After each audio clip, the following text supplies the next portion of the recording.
Hello, everyone. Welcome to the Solution Club. It is Tuesday, February the 9th, and we're going to start off with the glass bead game that Eric so kindly introduced us to before. And it's okay to take a pass, and I'll keep track of time. When you hit 1 minute, I'll raise one finger, meaning it's time to draw to a close so we can keep the feather moving, the talking feather. Christopher, how you doing? Welcome to Kick It Off. I'm doing great, Jim. And I actually got a pass this time around because I'm in the breakout room trying to help Sir Roland exit. I don't have an iPhone, so I don't know if you can. Sorry for the technical snafu here. Is there a way to exit when you're on an iPhone? Yeah. So tell them to look for the button in the lower right of the screen that you've Okay, I got you. Yeah. Okay, thank you. Yeah. You got two options: leave room or leave meeting. All righty, and we'll see you on the rebound. All right. Next up is David. Take it away, David. Well, coming in, not quite sure what this glass bead game is, but I'll just jump in like as though this was a talking circle. I'm coming in with a full heart. I've just spent a couple hours with some brothers and sisters and go to the hole, and kind of came in here because I remember that you do a extended period of time on Tuesday from 11 o'clock. So I came in just to see what's here. I'm at a place in my life where these kinds of activities are exactly what my life is about. I have the pleasure and the gift of being retired from doing work in the world in that way. So whatever income I have is an income from a product of the work I've done in the world, and I'm here, and this allows me to be here, and I try to come in with as full of heart as I can and receive what's here and give what I got, and not sure what that is right now. I'm kind of holding back right now, and we'll see. And that's perfect time to stop. Thank you, brother. Awesome. Thank you, David. Yeah, the point of the meeting here, the glass bead game is everyone just shares whatever's kind of top of mind, top of heart for them, and we see if we converge or what comes up of it all. All righty. And the man who introduced us to the glass bead game, Eric. And welcome back, Sir Roland. We're just passing around the talking feather in alphabetical order on 1 minute each. Eric, take it away. Great to see you. I don't really know what to say. I mean, foremost in my mind as I woke up this morning to find my chickens wandering around all over the place because their fence had blown down during the night. And so I spent the first half of my day re-erecting that fence and getting the chickens back in. Apart from that, yeah, my main focus at the moment is money-free party stuff. I mean, I've been on the website tidying it up. I've been getting some feedback from people and, tidying it up a little bit based on some of that feedback. So, yeah, that's nothing else really in my mind at the moment. So I'll pass the rest of my turn. No point waffling for the sake of it, right? You never know.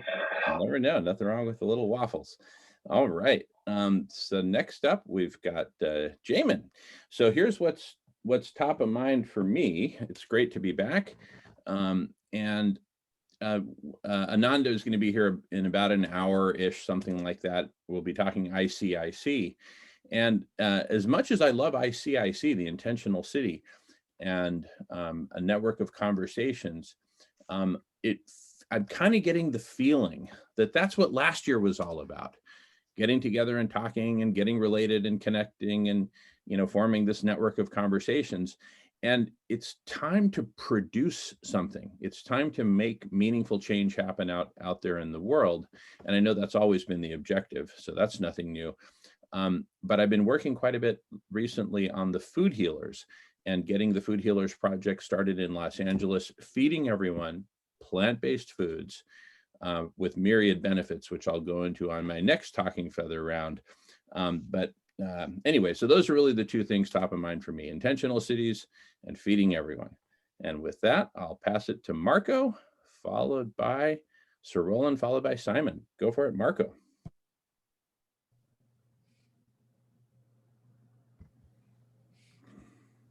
Good morning, afternoon, evening. Wow, yeah, no, I wholeheartedly agree. It's time we get some action, and we had a couple things moving here, like with Sarah Siegel and Los Angeles. I'm hoping that the 14th turns out well for her and gives a sample of food healers possibilities. I'm also, it's later in the meeting today when Ananda's here, I want to get a kind of a grasp on how everybody thinks that crypto, having our own crypto coin, or how crypto in general would be a benefit, or how it's going to tie in with the ICIC. You know, get some clarity on that, because I don't think we're all seeing the same thing on that. So I think it's important we nail that down today. And that's me complete for now. Awesome. Thank you, Marco. Great. Next up is Sir Roland, followed by Simon. Take it away, Sir Roland. Oh, here on mute. Okay, I'm here for one simple reason, and that is I need to find a way to get to Ben Bowler, and I think Sol might help me with that if she's here. Looking forward to hear Ananda. Very important word for me, bliss. So that's it, Jamin, my friend. All right. Now, I don't see Sol here. I assume you have Ben Bowler's email address, correct? Yeah, but I don't want to contact him directly. I have a conflict with my daughter. She wants to stay out of her business. And simply what's happening, they're taking advantage of her. They took 8 days twice, and now they're going to do it again. And what she really needs to be focusing on is the summer solstice meeting and putting Ben together with a leadership team before that. And then I'm going to get the University of Chicago in to get results. Okay, see you, bye. All right. Thanks, Sir Roland. Simon, great to see you. Welcome. Take it away. Same here, Jamin. Yeah, I mean, it's been a very interesting last week, not least of all because of meetings like this, but I'm with Eric. I got to leave at 7:30. So, I think what's on our mind is we need our time. ICIC, I think actually is an excellent idea, but it needs to be more focused. A lot of the meetings ramble a wee bit, and it's a question of nailing down, what is really helpful in terms of pragmatic projects, actually getting things happening on the ground. So, don't give up on that idea, far from it, but it's how to start manifesting a lot of talk into reality. And having said that, what happened last week was very helpful. Danielle, who was on your food healers meeting, reached out to me, exchanged a few emails with her, and this Asian chap, well, he's American, and he's Salish, if I pronounced that correctly. Stylish. Stylish. His website is awesome. I spent some time on there. So yeah, and we've got a situation, Eric and I've got a situation where we're in different meetings with people that should be kind of maybe all in the same room. We're not sure how to achieve that. Perhaps in the 10 minutes before we leave, you can address that issue, because we were on a call last night with Matt Holton, who's trying to do something not dissimilar. Very interesting guy on the call called Robert Shields, who had some really interesting input. Do you go there, or does he come here, or do you just miss out on each other? So, on something he mentioned in terms of food healers, he's working on something similar, making Alaska food self-sufficient, or a lot more self-sufficient than it is at the moment. He was talking about preparing food in people's homes for distribution, which means you don't need a commercial unit, and a number of houses could network to take that on, it occurred to me. And the other thing that occurred to me just before we actually came onto this call, in terms of veganism, the obvious place to target is to provide food for schools, because the quality of school food in the UK, I mean, they just give them a lot of plastic, diabolical. And a lot of it is done by commercial for-profit companies. So I'd really like to explore that avenue in terms of food at some point. That felt like a lot longer than a minute. Beg your pardon. No, that's the timer's fault. It's not your fault. I raised one finger for 1 minute, two for two. And thank Oh, I didn't see that. I didn't see that. I didn't see you raise anything. I do Neither apologize. did I, in my defense. All right, very good. I'll try to be more clear. All righty, thank you, Simon. All right, we'll go round and round again. Christopher, if you want to give it a shot, Christopher is up next, followed by David. Sure. Hey, everybody. I'm finding myself recently quite possessed by the idea of this Canadian company on the West Coast called Carbon Engineering. And what they can do is change carbon dioxide into petrol fuels, which sounds counterintuitive. We're trying to get away from petrol fuels. We hate petrol, everything, right? But if you can hear me out for a sec, they take carbon that's already in the atmosphere and they turn it into fuel. So it's whatever is produced is carbon neutral, and that displaces fuel that's already running through the system. For me, I'm trying to figure out how we move to a lesser carbon intensive economy, and everybody getting batteries seems to be a long way away. Whereas a solution like this, immediately you've got a company where you can preserve these legacy engines, all the engines in the aircraft we use, all the cars, and they functionally become like EV.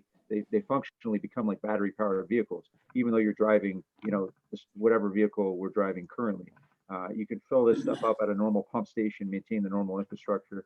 So yeah, I've been really interested in this. It's called Carbon Engineering, and as long as they use renewable energy or a clean energy source, it's carbon neutral. So there's solutions. There's immediate solutions to this stuff. I find that stuff really exciting. And with that, I'm complete. Awesome. Thank you, Christopher. Exciting stuff. Yeah, I've heard of them. Not too far from me. All right. David is next, followed by Eric. So is this another 1 minute timer or is this, okay. 1 minute. Mm-hmm. Okay, so an element that's just moving through me right now, we'll need to share is this August, I'm going to be 75. So I'm in this place of being what I call being an elder in training. And what that involves is being less engaged in the world directly and more in a place of being in the back to hold the ground while those that have the passion to be involved in that way can carry on, and I'm a support in that place. It feels much more comfortable, and I look forward to hearing how that fits as we proceed, talking about IC and other things. So with that, I'm complete at this moment. Beautiful. Thank you, David. Good stuff. Good stuff. Up next is Eric. Go for it, Eric. I really just want to echo a couple of things that have been said and maybe amplify them a little bit. Firstly, the idea of providing food to the poor of LA, especially if you plan to do it in front of the TV cameras, which I assume that is the plan, make a big publicity deal out of it. I think this is a really good idea. I have reservations about the really large scale plan, but I think that is a really good idea to draw some attention onto what can be done. You know what I mean? When a few people get off their arse and actually try and do something, what can actually be done, I think that's really good. I would also like to echo what Simon said about you and Matt Holton's group connecting, because you're doing exactly the same thing, right? It's all centered around food and you're in the same country wanting to do the same things. It's ridiculous that there's 2 and probably dozens, thousands, whatever, of these groups running, right? If there is an opportunity to amalgamate them and get them together, that should absolutely be taken. The other thing I want to pick up on is the CO2 to hydrocarbons thing. It doesn't make sense, just thermodynamically, it doesn't make sense. When you burn hydrocarbon fuels and they release CO2, they release energy. In order to turn the CO2 back into hydrocarbon fuels, you're going to have to put the same amount of energy back in, or at least the same amount of energy back in, because it's not 100% efficient, right? So where is that energy coming from to turn the CO2 back into hydrocarbons? Good stuff. Good stuff. All righty. Next up, we got Marco, followed by Sir Roland. Go for it, Marco.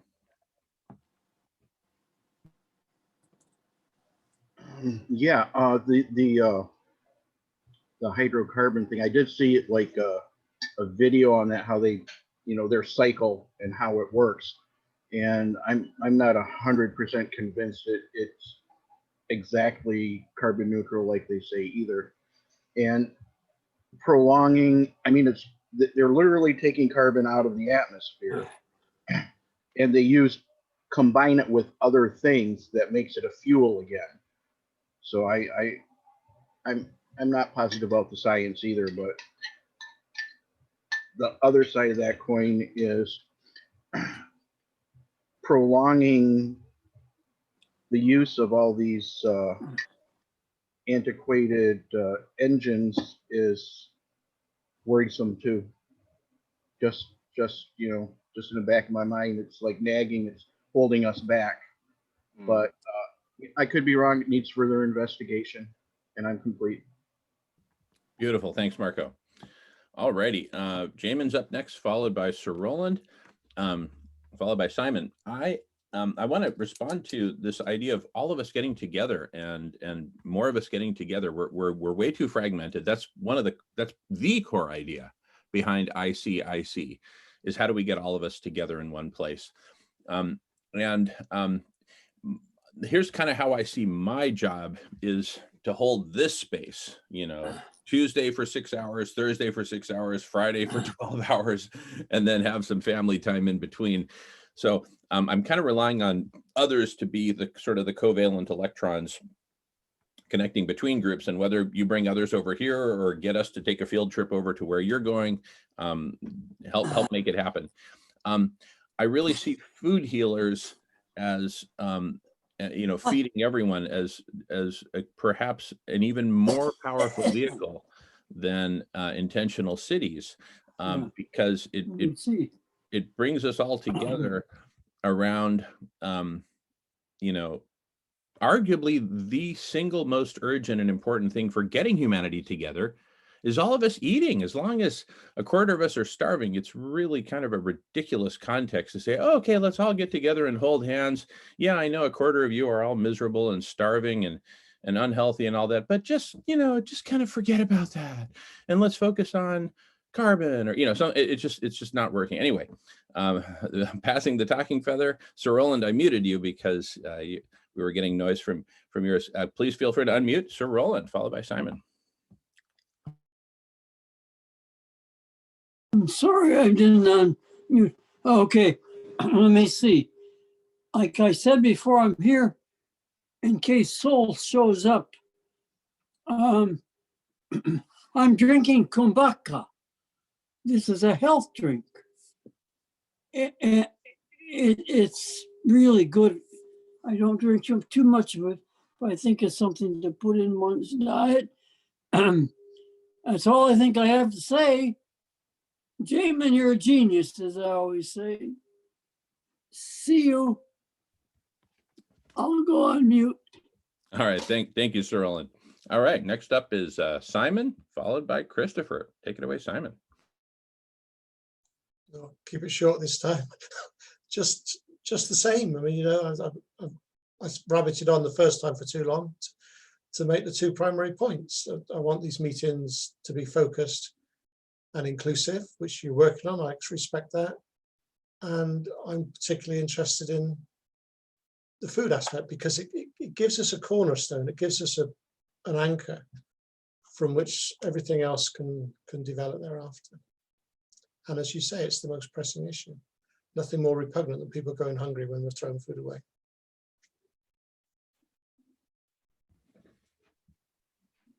That's it. Beautiful, beautiful. Thank you, Simon. All right, next up is Christopher, followed by David. Take it away, Christopher. All this stuff is so interlinked, right? Like food distributions based on our hydrocarbon, there's so much CO2 being emitted just by agriculture. I'm thinking of all the tractors that harvest food. If we can implement a solution like carbon engineering solution temporarily before we have battery powered tractors, we could do that. Arguably, we can do that now. I mean, the technology is already there. They've got a plant that's already producing commercial fuel. So they just need to scale this up. We need Justin Trudeau, President Biden, so-and-so to get this scaled up using a war level effort, like a massive effort. Just to respond to you, Eric, quickly, The inputs for the system are water and carbon dioxide. Marco was concerned about the elements there. So it's not any exotic chemicals or anything. And you're absolutely correct. The energy that goes into the system has to be carbon free. It has to be renewable energy to create the fuel. So you're using a centralized process to create whatever jetliner fuel, petrol fuel for your cars. And this way, people who are driving today can actually drive carbon free right now, as opposed to waiting till a future, 10, 20, 30 years when we retire all these legacy engines. We retire the global fleet of tractors, the global fleet of naval vessels. We can pump those engines right now with carbon neutral fuel. Beautiful. Thanks, Christopher. All right. Next up is David, followed by Eric.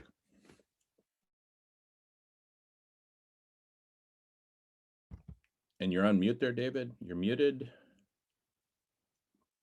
Thank you for that. I'm recognizing that my attention is split, and I'm realizing I'm watching Jamin take care of himself there eating, and I realize I need to do the same. I need to take care of some personal effects. So I'm going to excuse myself, and I will be back at noon. When Ananda comes in, I'll come back in. I need to take care of some things, and I look forward to hearing more of what transpires this morning. And with that, I'm complete and signing off also. All right, David. Look forward to seeing you. Thanks. Bon appetit. All right. Next up is Eric, followed by Jamin. All right. Take it away, Eric. If he's taking. And you're on mute, Eric. You're muted. I got to say, what I most want to do is argue with Christopher about this carbon neutral fuel technology, because I mean, on its face, it's kind of absurd. The amount of energy that goes, there's never 100% efficiency. So there's always a loss of energy. The renewable energy that's going into converting carbon dioxide into fuel could be better put to use by just using the renewable energy and putting that to direct use rather than funneling it through this extra cycle.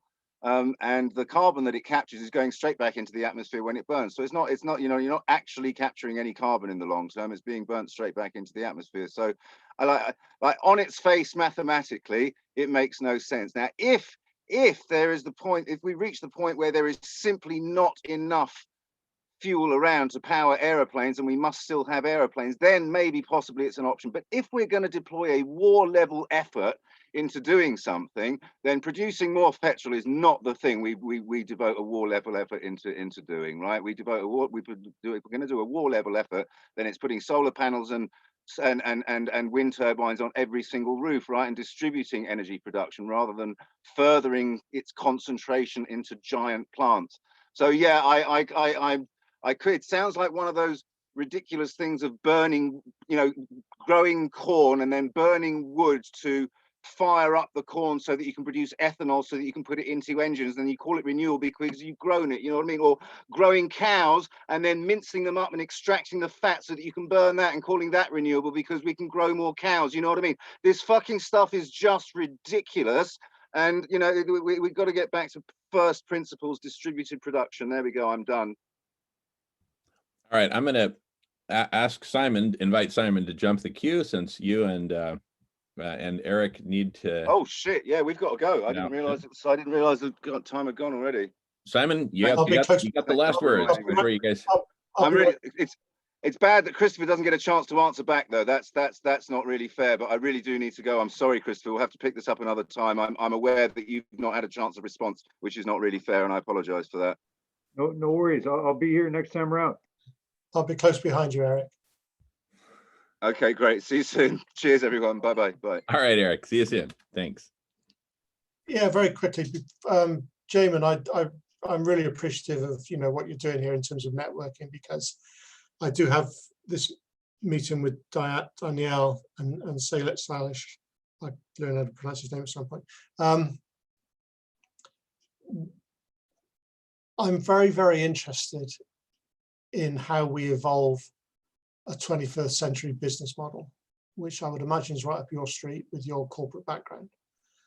Is it a complete oxymoron to have a business that can genuinely play a part in this transformation? I argue that it is. We can do it. We can come up with a business model, and I like to think that I have.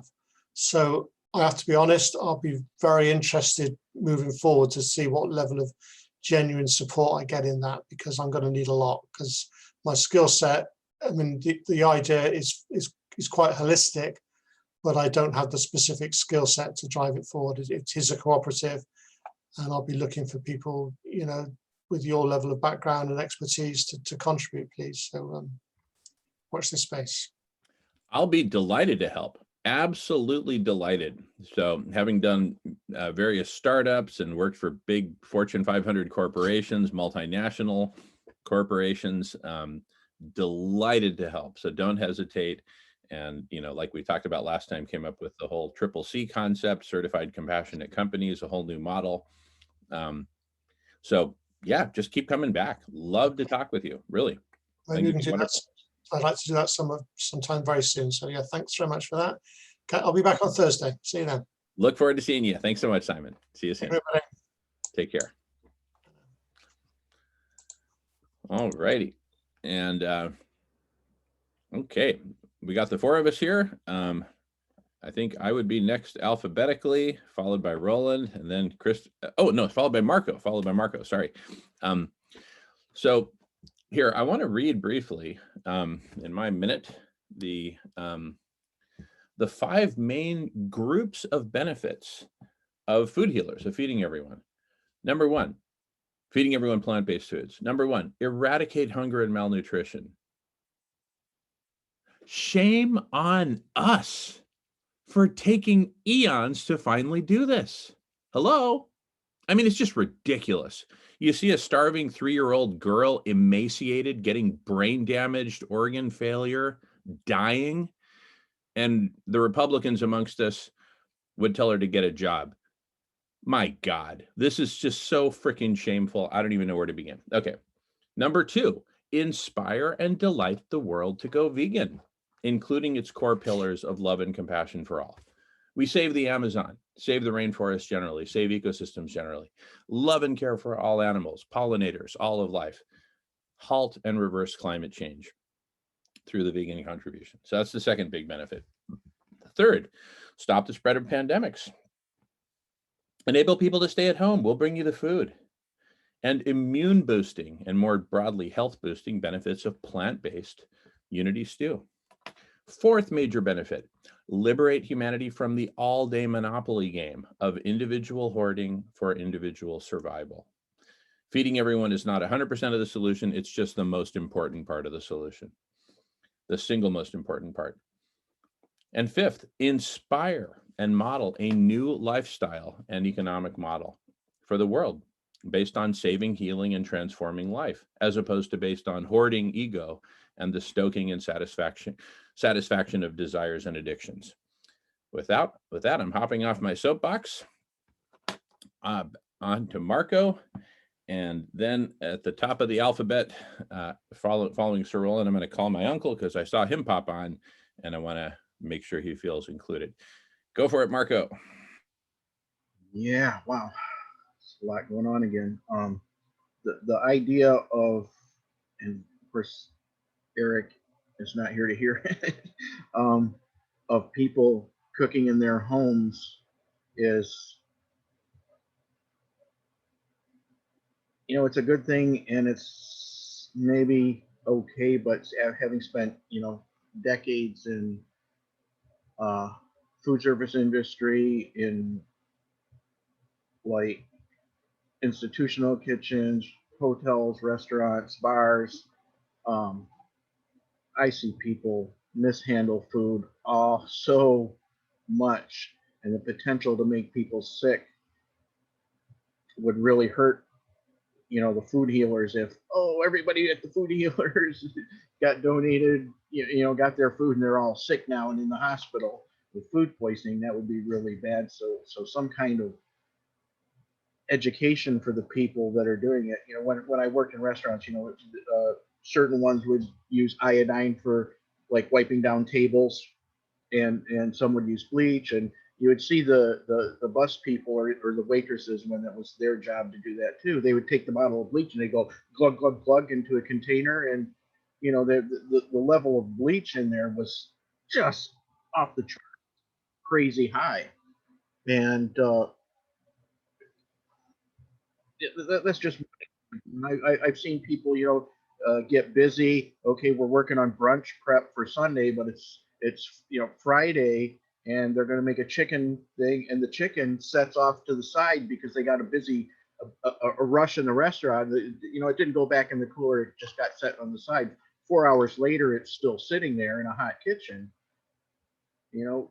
So just the idea of safety for the food in the when we have people cooking it at home is I think something that really needs to be considered.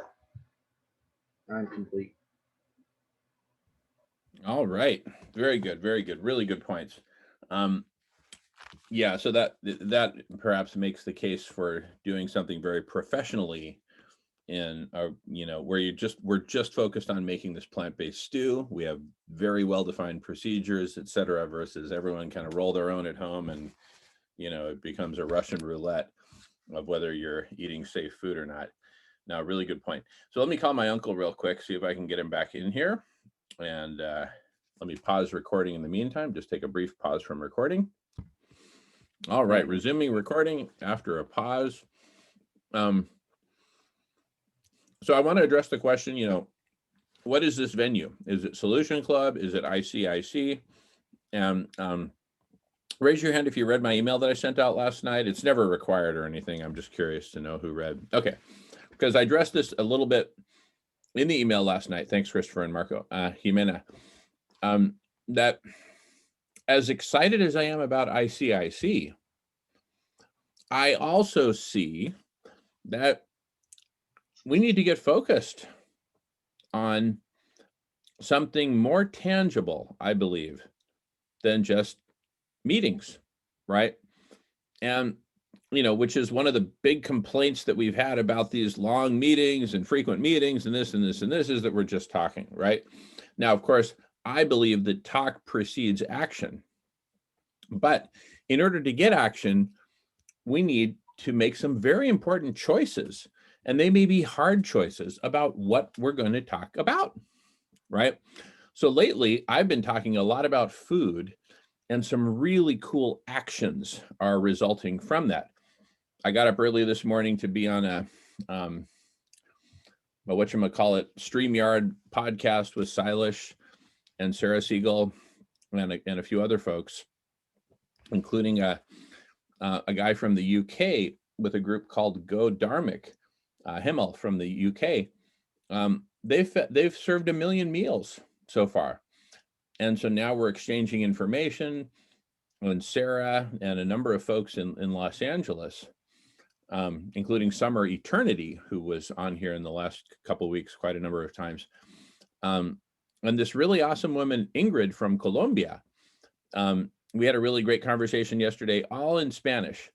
She's down in Los Angeles, and she's been feeding people plant-based foods in LA for a long time, and has volunteers and gets donated produce from the farmers markets. Amazing. Oh my goodness.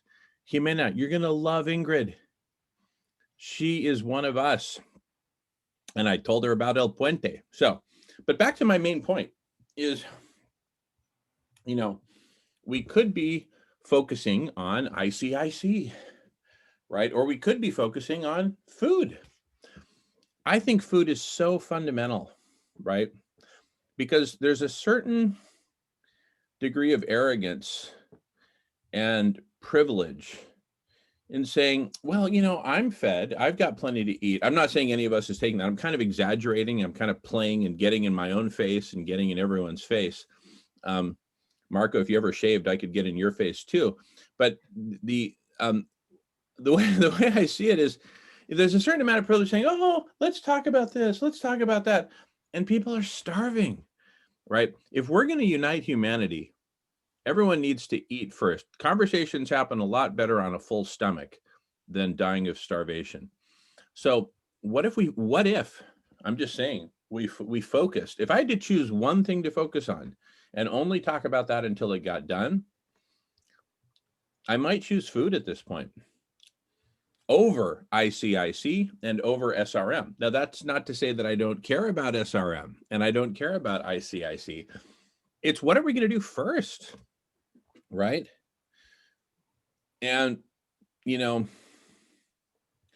I just think whatever we're going to accomplish in this world, we need to do it together as humanity together. Look at Jimenez's image of holding hands together. Unity is a necessity, right?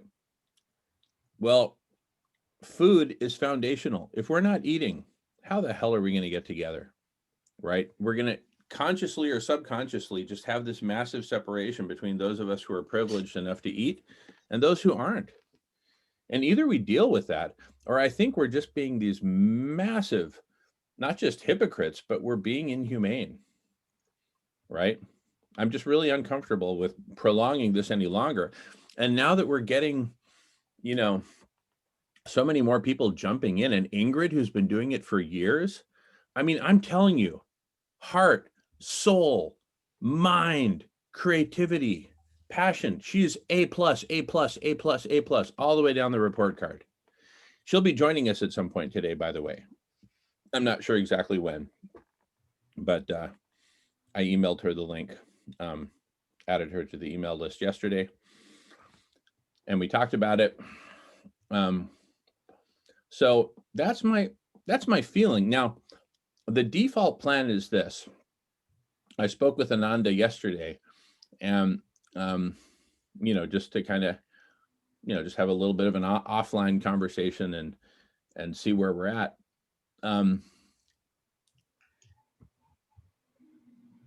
Wait a second here. I just realized I had not emailed Ingrid yet, so I got to deal with this right now. I'm so sorry. I'll be right. You know her last? What's her last name? Butaya. Not one I know. No, I'm gonna email her right now and then text her, because I'm just like, where is Ingrid? Well, duh, if I haven't emailed her yet. Anyway, carry on while I deal with this.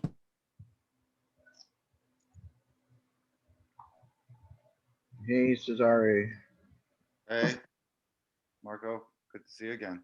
How are you doing? I'm good. Just good, just slowly trying to move forward. You look a little tired today. Not your usual bouncy self. Yeah, I am. I didn't get less sleep than I wanted to. Yeah, I know that feeling. I know how that goes.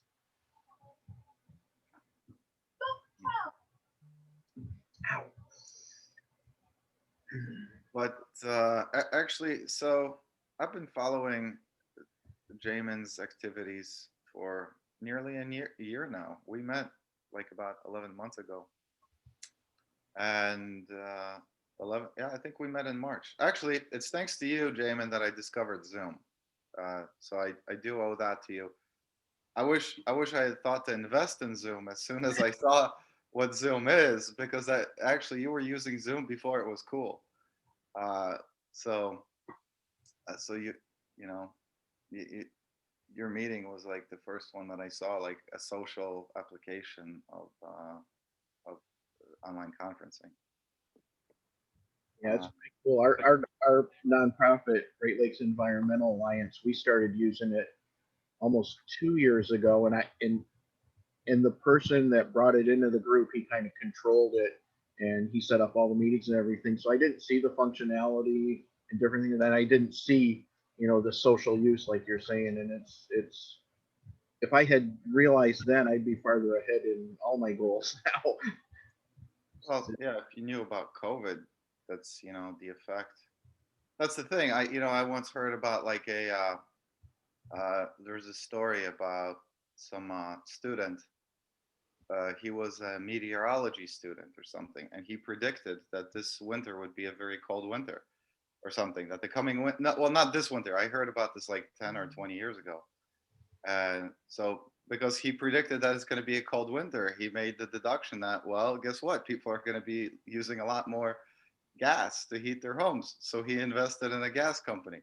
And just like that, you know, he made himself $100,000.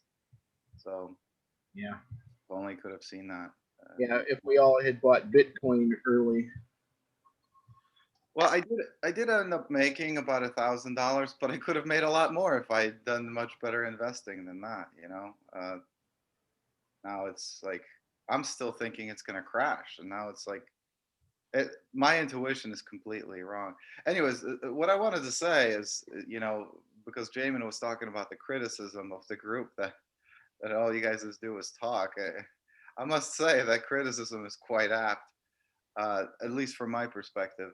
And because the point is, it's not about discussion or talking or discussion or whatever you want to call it. Those are essentially the same thing. And Jamin used the word choice, but I prefer the word decision and action. So you have, you know, communication, decision, action. The purpose of the communication is to make the decision. That's really what it's about, making a decision and then following through with the decision through action. And that's really the purpose of discussion. I mean, because otherwise you don't need to talk to anybody. Just make your own decision. Do whatever, you know, come to your, you know, if you can make your own decisions, but you could also make collective decisions. So the purpose of communicating with other people, I mean, sure, you can also make your own decision and seek advice of other people and discuss it with other people. But the whole point is that you make a decision. So you're actually trying to finalize something. So I think that's really the, you know, the holdup here is what's the decision-making process? What's the decision? Well, because obviously the point is to take action, right? I mean, sure, you could make a decision just for the hell of it, but that's not why people make decisions. So, you know, what's the decision?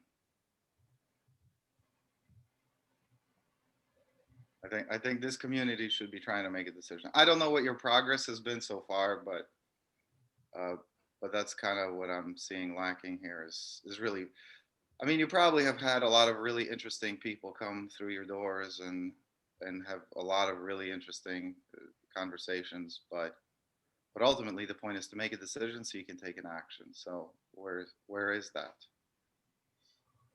Yeah. We've had some, if you had been here a little bit earlier, you would have been able to meet Simon and Eric from the UK that have a platform called Money Free Party. Money Free Party. It's a political party that they're starting. So you would probably have a lot to say talking to them. And they'll be back again Thursday. Well, where can I find them? How can I reach them? That's let me find my notes.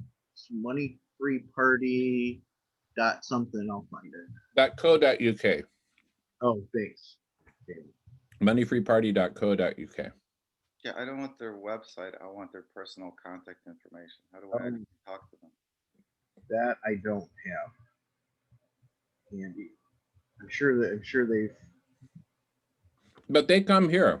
They come here frequently, like Tuesdays, Thursdays, typically. And I know they're in a meeting right now. They had to leave here early today for one of their meetings. Oh, too bad I missed them.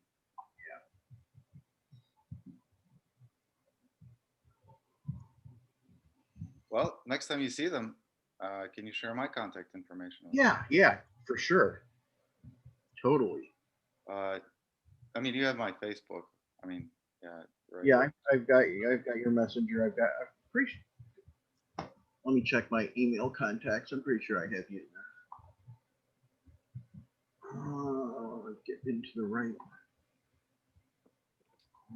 Does this group have a contact? I can post a Facebook link to the Simon in the chat. Oh, hey, Alan.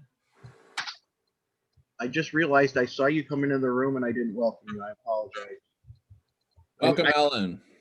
I'm getting used to Alan as a fixture. Alan, happy birthday! It's a good thing. Hey. Happy birthday, Alan. Have a nice day. Yeah, I wasn't sure whether, you know, with the time difference, whether Well, it's in 12 hours, so whether today was your birthday or yesterday. You know, as we're talking to you right now, is it your birthday? it's 12 hours from 12 o'clock be 4 hours from now. Although technically my birth time is You said the 9th, 7:05 right? p.m. You said the Tomorrow 9th. at 7:05 p.m. is my birth time. Oh, okay. Well, happy birthday. Happy birthday. Happy birthday. Yeah, so that's Simon's. Yeah, that's just in the link. So, hey, thank you, Ellen. I just found it on Facebook. Wait, whose birthday is it? Sorry, I missed it. Alan's. Ellen, happy birthday. Alan's our new friend from Scotland. Helping to round out our host schedule. And It's so Scottish, it's crap. I would like to respond to what Cesare was saying about making decisions. There are a number of us through this very platform and through the conversations that we're having here who have gravitated towards food healers and taken action. And thousands of meals have been fed thus far. It's a start. And now we're bringing together a community in Los Angeles focused on feeding all of Los Angeles. And actions are being taken right now in preparation for a major food drive on the 14th of this month. So those are some concrete actions that are being taken. Other actions is we've done a lot of organizing here to co-create the intentional city in the clouds, ICIC. Ananda will be here in a bit and we'll continue that discussion in earnest. We also did the press conference on November 19th.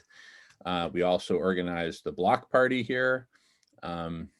This solution club is the result of conversations basically saying, hey, we need to get together and have these conversations. So there have been actions in the realm of conversation, and then there have been actions in the realm of the real physical world. Those are definitely qualitatively different. And of course, we have the 24/7 conversation, which resulted in which takes action every day. It takes action to sign up and show up and be here. So these are, but you know, at the end of the day, it's kind of like, you know, financial instruments, right? Ultimately, somebody's got to get paid and something has to be done with the money. Otherwise, you just have all these weird cryptocurrencies flying around and nothing ever gets done.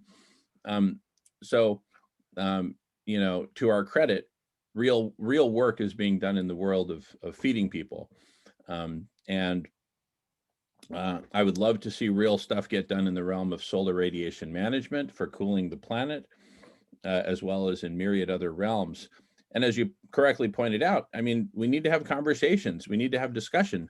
If we're going to, you know, collectively agree on something, conversation precedes action.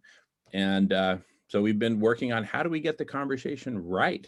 How do we do this right? We've also started a Friday venue called El Puente, bringing people together across different countries and cultures and languages. Jimena and I have taken the lead on that.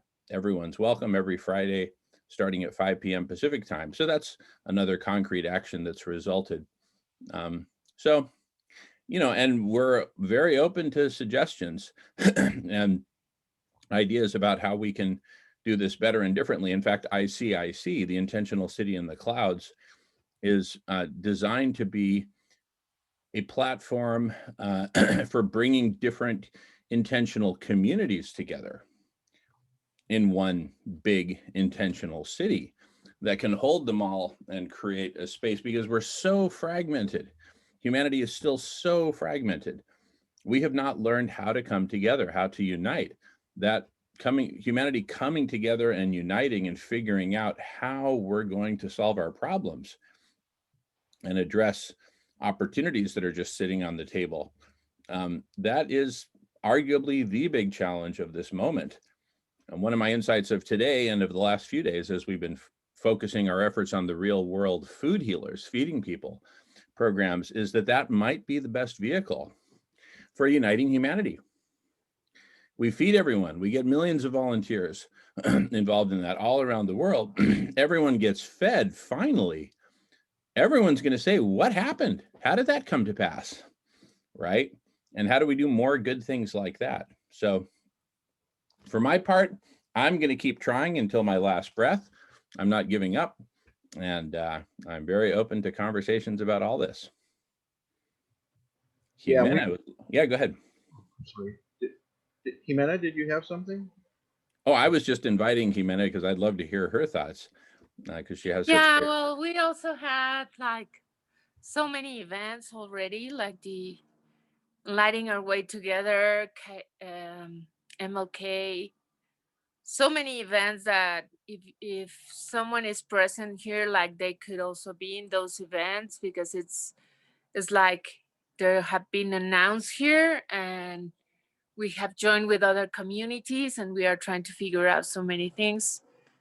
The basics is like if you want to know about it, you need to be pendant, like almost not sorry, like not being here every day if you don't want to, or if you don't have the time, but at least once a week in order to get to know what we're doing, because advances are hour by hour. They are not only day by day, and we have been joining so many people together here, which are our advances. And yeah, you say that you've been here for 11 months, but how many times have you come, like, to hear the press conference and the events that are big? But there are so many events and it's happening each day here.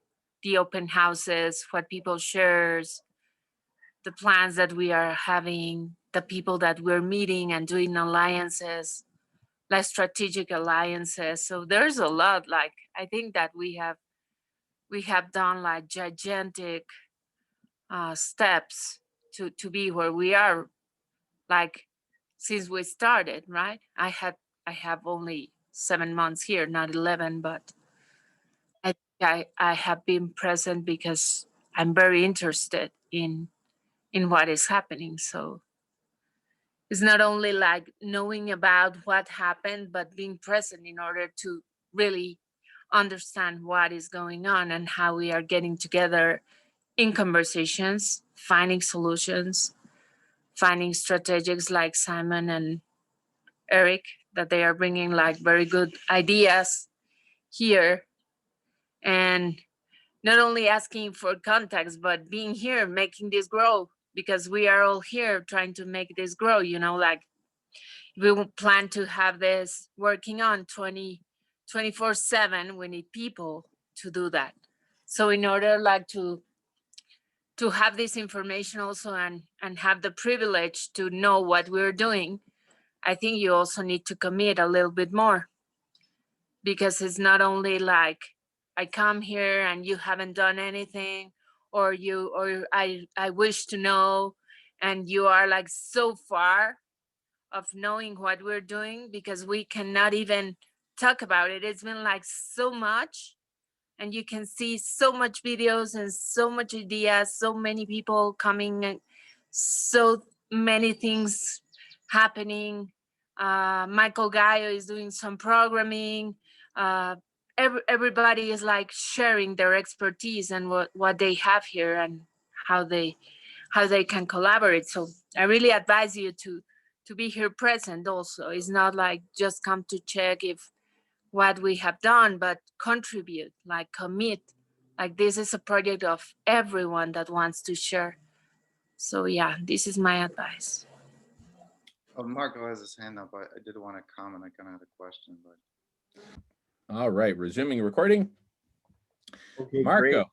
Yeah, Great. Go ahead, Marco. I know we proved a point today here that maybe went unnoticed, is the point of the conversation, and we've served our purpose today just by, Cesare, you were here, and we hooked you up with the money-free party, their information. That's your bailiwick. And so we've served that purpose of an action by connecting you with a group that's doing things that you're interested in, you know, politics and political parties. So that was pretty awesome. And also, you know, let me see where. Yeah, it's like we were part of the Enlightening Our Ways Together, as Jimena said, and part of that is we're helping to establish the Global Center of Indigenous Sciences and Ancestral Wisdom, which is totally guided by the indigenous people from around the world.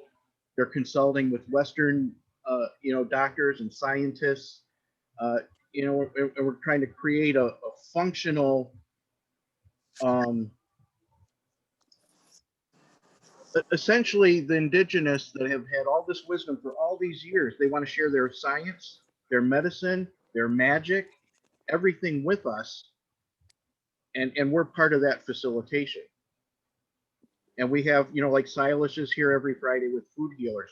Food Healers is out in the world. Climate Healers, you know, Climate Healers is the idea that, you know, through converting to a vegan, at least a mostly vegan diet, we can avoid all the problems of climate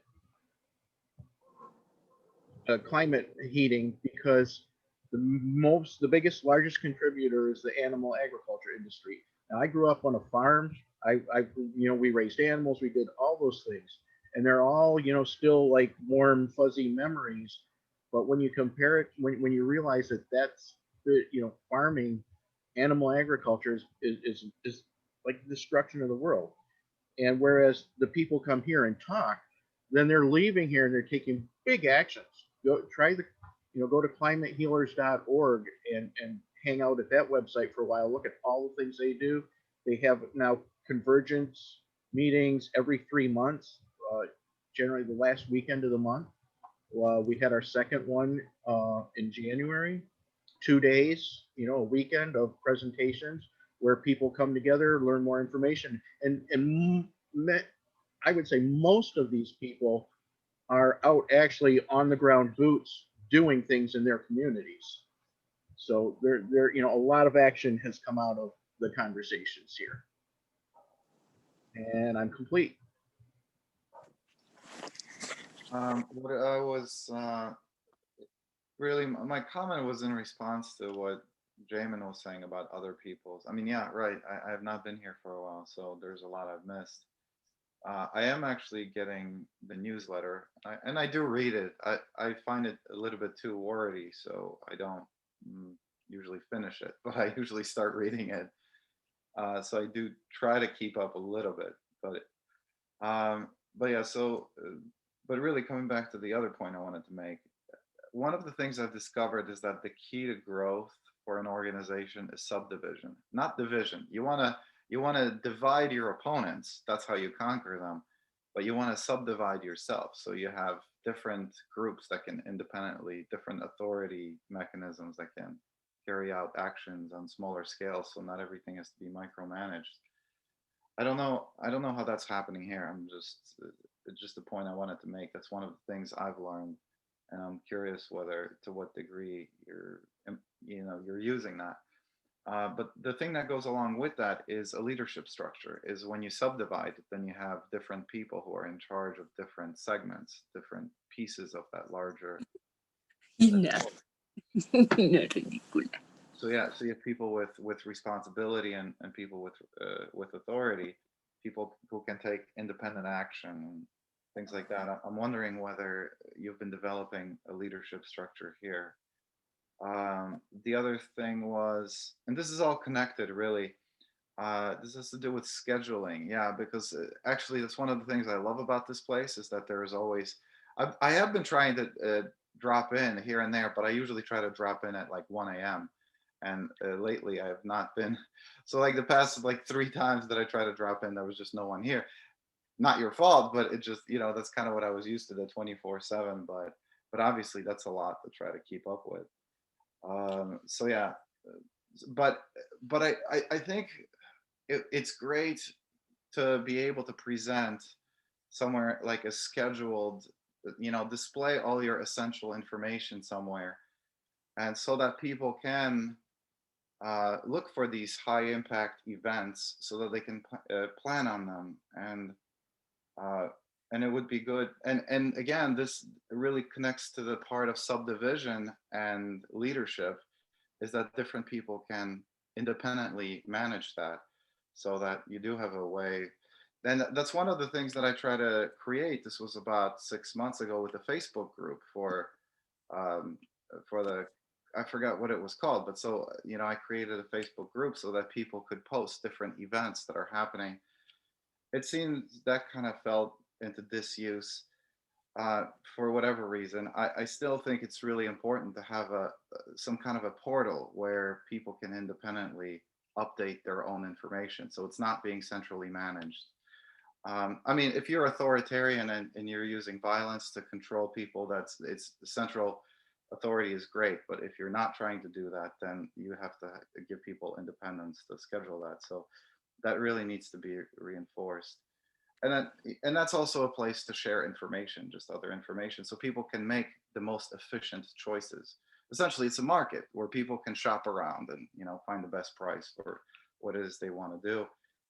And also, you know, to connect people with other people. So like a contact list. So, you know, so something that can also function for that purpose. I mean, those are essential things to growing a community. I guess one of the last things I wanted to say with that, I'm also using Meetup to promote. Now, I've started several, actually I have 3 different Meetup groups in 3 different cities: Washington, Chicago, and New York. And then someone else started 3 more groups in what is it, Montreal, Portland, I think Portland, Oregon, and Houston. And so we're trying to promote in there, but the way that we're running those groups is that, because I don't know if you are all familiar with Meetup, you know, only the organizers can create events, but what we do is make everyone an event organizer, so anyone can create an event that maintains people's right to freedom of speech. So if there are events that you are holding that you would like to schedule, you know, in our Meetup groups, then by all means. That does not mean that you're affiliated with the International Logic Party. It just, you're welcome to take advantage of that for whatever reason, as long as you're maintaining free speech. So, yeah, so that's, maybe you can make use of that as well. I'll stop there. But of course, well, actually, of course, there's Igora, but I want to update you on that. We're like this close from finishing the final version of the Igora platform, so that other communities can organize themselves in there too. But that's a longer story, because we're, like I said, we're this close from finishing and publishing it. So it's really exciting. I yield the floor. Good stuff. Good stuff. I want to welcome Sir Roland, and if everyone can mute their microphone. I was getting some echo back. Thanks, everybody. You know, and in fact, I'll just make a quick comment and then pass the talking feather. And then I want to pass it to Jimena, because she may need to leave soon. Cesare, your Igora platform, the new launch of it, that could be a significant voting and collaboration system within ICIC. That's one possibility. Just wanted to put that on the table. All righty, I pass to Jimena. Hi, I'm in the outside. I would love Ingrid to introduce herself and pass her the talking feather, because I have already talked. So thank you. Oh yeah, I second the motion. And Ingrid Jimena is the woman I told you about yesterday. She and I have co-organized El Puente, which we do every Friday. So Ingrid, feel free to jump in. Love to hear from you. But no pressure.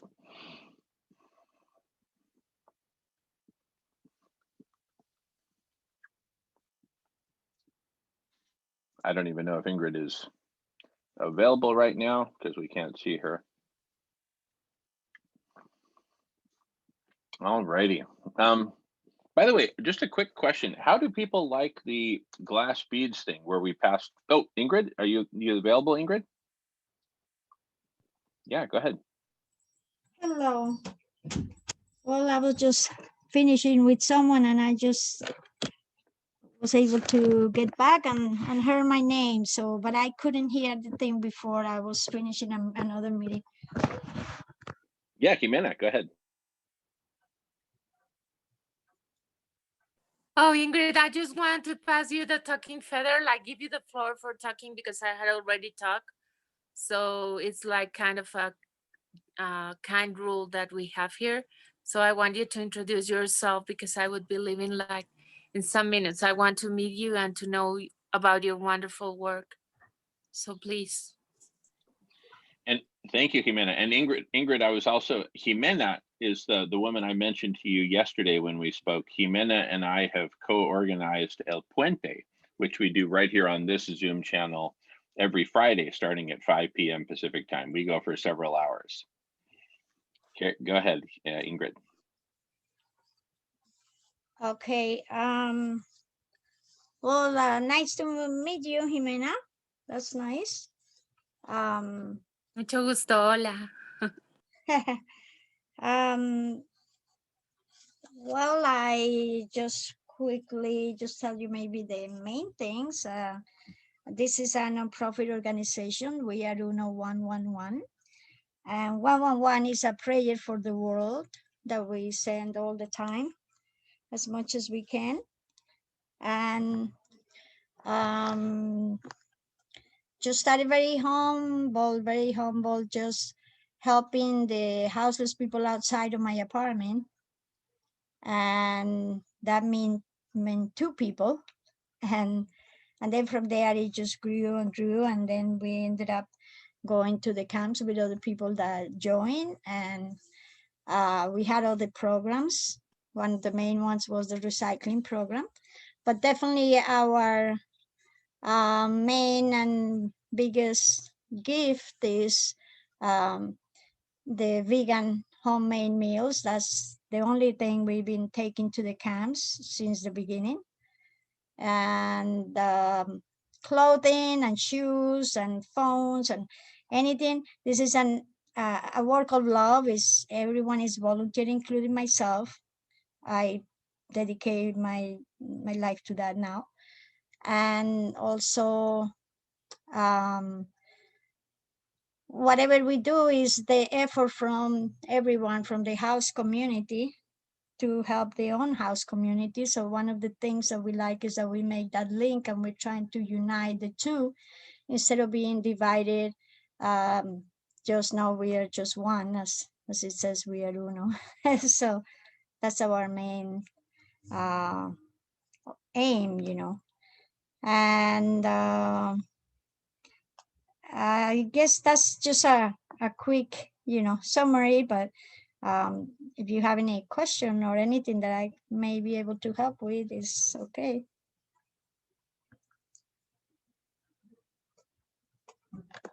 One more thing is I'm very excited about this. This is so beautiful, beautiful idea, and something that of course we've been already doing, and I hope that we can contribute whatever way. And there's so much food that can be used for this beautiful project. So yeah, very excited. And thank you all that are coming together for this.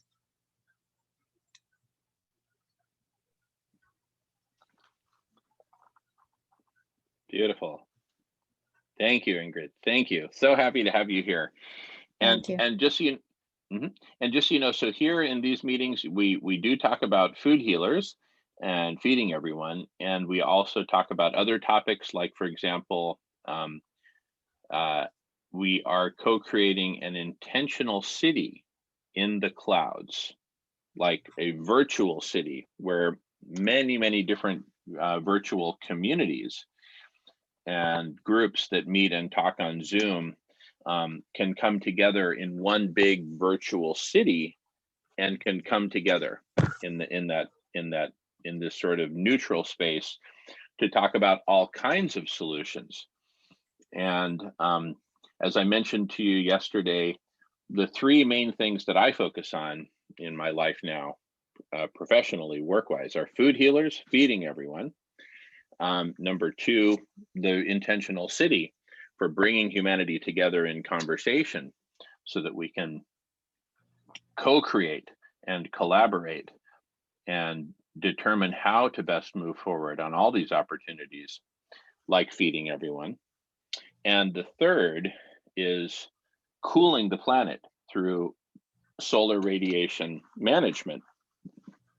And in a little bit, I'll share some more on that once I pass the talking feather around. So you could say that my main focus, I have three, so these are three different projects, two of which are very much in the physical world, feeding people, cooling the planet through the use of mirrors, reflecting sunlight back into space. And the third is a virtual solution to bring people together in conversation, because as we say in Spanish, hablando se entiende la gente. We first need to talk with each other and get to sintonía, right? Before we can then say, okay, great, now let's go do this. We first have to determine what is the this that we want to do, right? I personally believe that feeding everyone is the thing that will get us together around that which I believe is most urgent.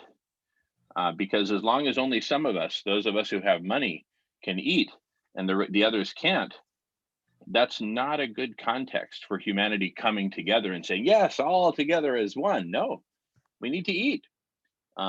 So anyway, with that, I will pass the talking feather, and I'd love to know, do people like the glass beads exercise where we systematically pass the talking feather around, whether we have 1 minute each or 2 minutes each, or would you rather just people raise their hand who want to talk? Any preferences on that? And we are recording, and welcome back, David. And David, Ananda is not here yet. She said she'd be here approximately at noon Pacific time, but didn't give an exact time. So we'll just be patient there. Cesare has his hand up. Yes, Cesare. As far as meeting structures go, the meeting structure that I prefer, well, there is a specific structure to it. That's the essential thing. And it's usually, you know, anyone who wants to speak, they, you know, they get to speak as long as it takes them to make their point. Of course, there's a time constraint for the meeting. So, you know, people should be mindful of other people's time and not speak forever, not try to monopolize. Of course, people should be able to give their feedback when somebody is taking too long to say something. But so, yeah, so whenever somebody has to speak or, you know, wants to speak, they, you know, they raise their hand. But the point is that the meeting is within a specific time frame.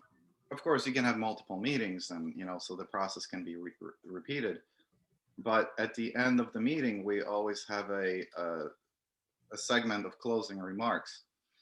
And closing remarks is an opportunity for everyone to speak. And so the moderator of the meeting makes sure that every person does speak their final word, because maybe people were not willing to speak, you know, in the open discussion for whatever reason. They were too timid, but that doesn't mean they don't have something to say. So you have this open discussion where people initiate their speaking time, but then there is the time for closing remarks, which of course makes the point that there's a closing to the meeting that puts a time restriction, which makes it more efficient. And so during the closing remarks, that's the other part of it, where everyone speaks, and maybe you don't have anything to say, so you only say thank you very much, thanks for showing up, and thanks for having me here. Or maybe that's when somebody gets to say something that they were too shy or for whatever reason they couldn't say. So there is that. The one other essential point of a meeting structure, and I don't know to what degree you employ that here, but the essential thing about having a meeting structure like that is that a meeting happens at a specific time, so people know that the meeting is happening. And so when new people join the meeting, whether expectedly or unexpectedly, the flow of the meeting is not actually interrupted by newcomers.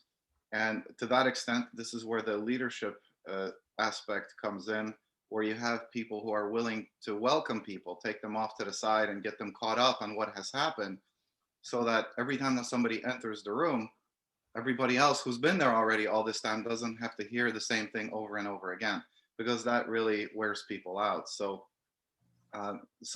again, subdivision is the key to growth.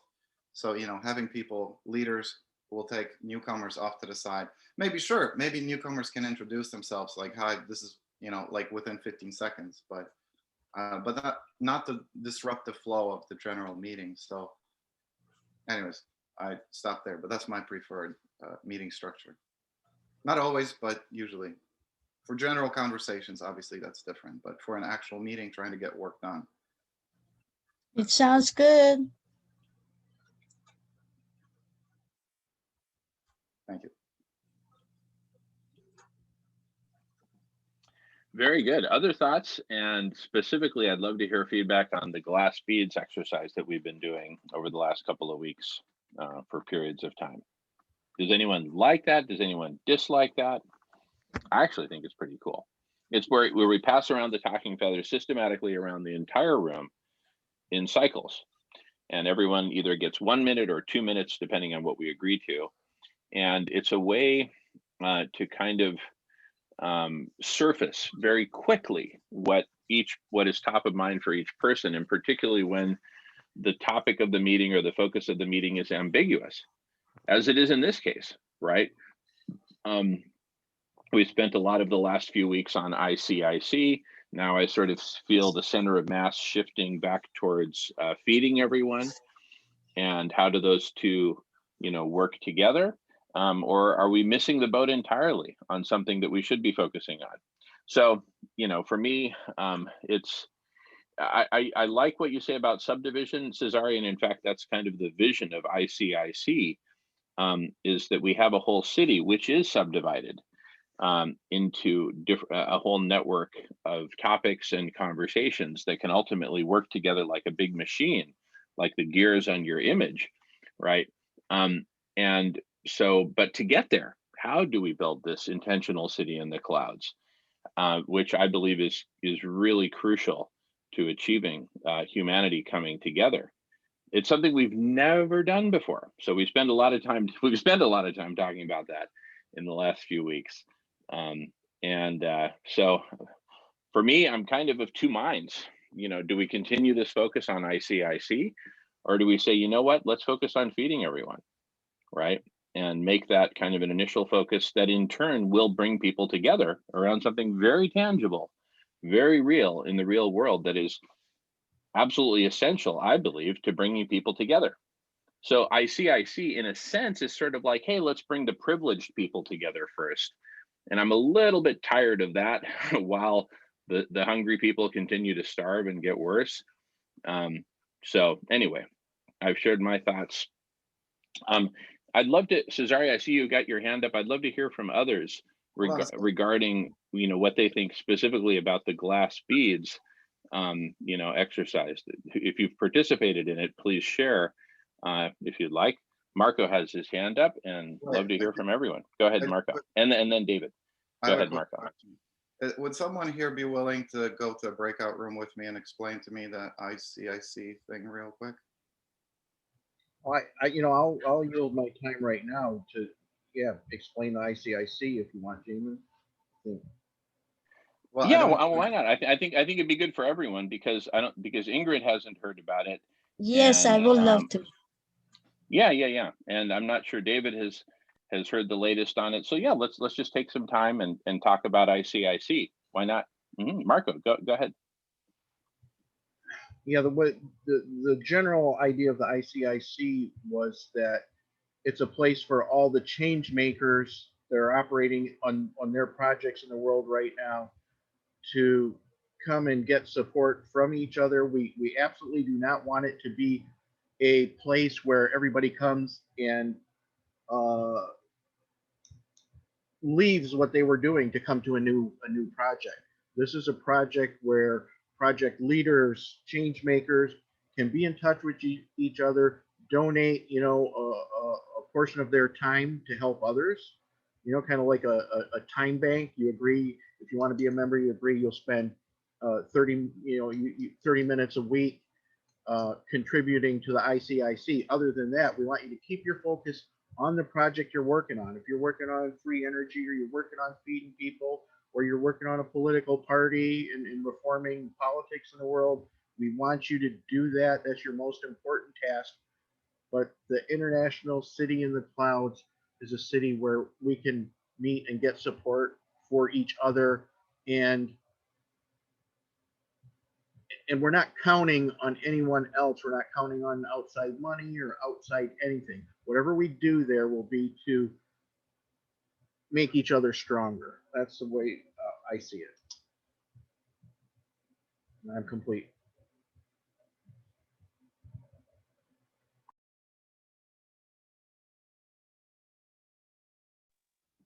All right, David, yes. Well, I think I guess my response is kind of combination of response to the ICIC and the glass speech. Excuse me, let me turn my phone off.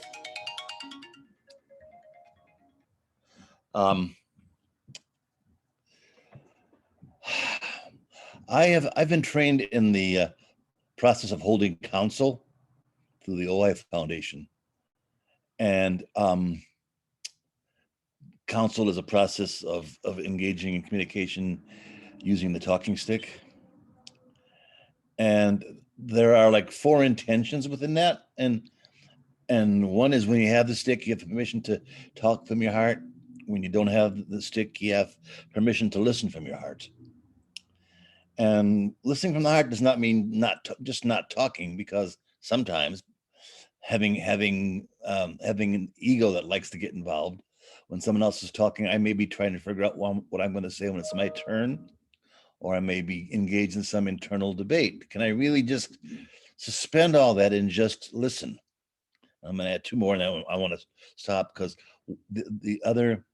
one of the other intentions, and by the way, these intentions are not rules. The intention is to be lean of what you say only enough story to get to what the feelings are, what the core of what you're trying to say is, and to be spontaneous, which means whatever I've been thinking up until there, I suspend that and see what my heart needs to say. I, in general, don't bristle with the idea of time limits, and especially the idea of interrupting someone when they're speaking. In all my time of engaging in counsel, that happened one time that I'm aware of with groups I've been involved with, and that was during a men's weekend retreat. And so, and the leader felt compelled to do that, and it created all kinds of vibrations that kept us up till 4 a.m. talking about things. So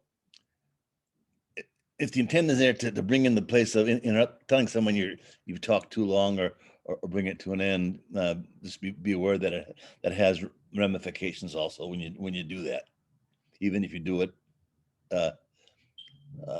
diplomatically. So yeah, yeah, I think the other parts can be wait until later. I've spoken enough for now. I need to be leaner, so I pass the stick.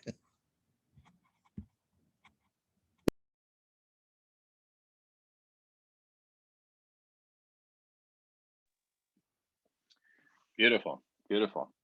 All right, well, looking forward to hearing from anyone else who wishes to share. So please raise your hand if you'd like to share about ICIC. Those of us who've been in the conversation around it. Let me just add to what others have shared. And the central issue is that we are in a particularly vicious cycle right now of a rapidly destroying biosphere, an exponentially overheating planet, 6th mass extinction, serious political issues, including the rise of totalitarianism here in the United States and elsewhere, fascism, racism, extreme dysfunctionality among our species, among humanity, massive concentration of wealth, while the numbers of hungry people is now exceeded 1 billion and climbing rapidly. So we're in this incredible crisis, and what is, obvious is humanity needs to come together, to work together, to co-create solutions to all this, including transforming ourselves, transforming our story, a whole new story for humanity, right? I grew up with this kind of default story that I'm here to, accomplish, accumulate, hoard, have a big, beautiful house and cars and boats and wife and children. And it was really focused on me, right? I think we urgently need a new story for humanity, that we are all one. And it's not about 8 billion people each trying to accumulate and hoard and chop down as many trees as each of us can to build as big a house as each of us can, but for us to work together, come together as one. And that may sound utopian, it may sound idealistic, but I believe it is absolutely crucial for our survival. I don't know what form that would take. And I think, and the basis of ICIC is, it started with an idea of a conference, right? What would it take to bring all of humanity together? What about a planetary conference? That was kind of the initial idea. From that, I put on the table that we need something that's really more ongoing than just a single week-long blowout conference, or 10-day or 12-day or 2-week blowout conference. There have been a bunch of those on Zoom, right? That a bunch of us have participated in and even helped organize, etc. And something is falling short of the mark there. I, with help from many of you, co-organized the press conference on November 19th. I thought that was quite successful. And as it gave everyone a voice to share what they thought was most important, and to invite people to come to their regular open house meetings to delve more into it. That directly addresses the subdivision thing you were talking about, Cesare, which I totally agree with you is absolutely crucial. So thepressconference.org is where we have the recordings from that very long day of November 19th of press conference. And so I think that's a really great example. So I think that got us in the direction of that. And then how do we make that really an ongoing thing? And it was through conversation about all this that we came up with the idea of the intentional city as being sort of a container, a context, a place for, yes, the press conference to be a recurring thing, but what else, right? And so we started speaking metaphorically about the idea of like a circular city, like a Jacques Fresco style circular city of the future, where that circle in turn can be subdivided into like sections of an orange, right? Where each section is a major kind of topic grouping. And I proposed the following 9 topic groupings divided into 3 major subdivisions, shall we say. The 3 major subdivisions are humanity, Mother Earth, and strategy, plan, and specific solutions. Humanity has 3 sections within that subdivision: the needs of humans, the needs of community, and the needs of humanity as a whole. The needs of Mother Earth include the following 4 subsections: the needs of species, all species, the needs of ecosystems, the needs of Mother Earth as a whole, like the need to be within a certain temperature range, to have operating carbon cycles, hydrologic cycles, etc. And then beyond this world, the spiritual and the cosmic.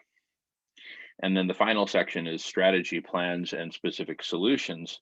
And then within that 2 subsections, what are the goals and what is the strategy to achieve those goals? Big goals, big picture strategy, right?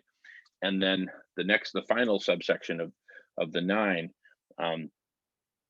specific plans and implementation and specific solutions within that. So imagine a circular city divided into those 3 major subdivisions: humanity, Mother Earth, and strategy, goals, and plans. And then the subdivisions. And then of course, within each of those, further subdivisions, subdivisions, et cetera, so that we essentially divide and conquer the topic space, not divide and conquer each other. Thank you, Cesare, but divide and conquer the topic space so that we span all these different topics, master them, and out of this, and through, you can almost think of it as a pyramid of conversation. So at the base, you've got very detailed conversations on very detailed sub topics, and kind of roll up synthesis up to the top of the pyramid, where we have increasingly high level conversations on the order of, for example, and this is where I'm coming from, if I were at the top of the pyramid and had the megaphone, what I would say is, hey, let's focus on feeding everyone first, and in parallel, build out ICIC, right? And as we feed everyone and liberate humanity from this all-day monopoly game of endless individual hoarding first for individual survival and then for individual aggrandizement, trampling on everyone else in the process, not to mention Mother Earth and her ecosystems and species. Feeding everyone will be the first and most important step towards this liberation, followed by, as we liberate ourselves from the all-day monopoly game, being able to see a broader vision beyond the game, right? To, whoa, wait a second, the planet's overheating, we urgently need to do SRM, et cetera, et cetera. So anyway, that's just my contributions to the topic of what is this ICIC thing? What's it all about? What for, et cetera. Cesare has his hand raised. Let me check the comments. And yes, Cesare, love to hear from you. Go ahead. Okay, so this is really intended to be a point of instruction and not so much a criticism. But the problem with what just happened was that I was not so much asking for an explanation of ICIC. I was asking for a side discussion about the ICIC. Now, I don't know whether that would have been you, Jamin, or whether that would have been Jimena or Marco or somebody to have that side conversation with me. But that's what I wanted. I wanted a side conversation about ICIC so that I could ask the questions that I want to ask on my own terms, right? I did not want to listen to 5 people in a row speak. I wanted to just have somebody thoroughly answer the questions that I wanted. You know, it's a different kind of communication process. That's what I really wanted. Now, why did that not happen? Well, there could be many reasons, but I think potentially one of the main reasons that can be, and I know that because I find that in our group, we find this problem to be the same thing. And it's something we're working hard to overcome, is that different people are not empowered enough or don't feel knowledgeable enough to explain that themselves. Because you have your own vision about the ICIC, but maybe other people have slightly different visions. And frankly, the way for somebody new to learn about the ICIC, it would be to speak with all the different people about all their different visions. And because maybe the vision that you have is not ultimately the vision that gets created, because people might actually have a different vision that's maybe better, and that's the direction they want to take it in. So this decentralization is really important in a group. And not, like I said, I don't know why that didn't happen. Maybe you felt there were a lot of people who also needed to hear about it.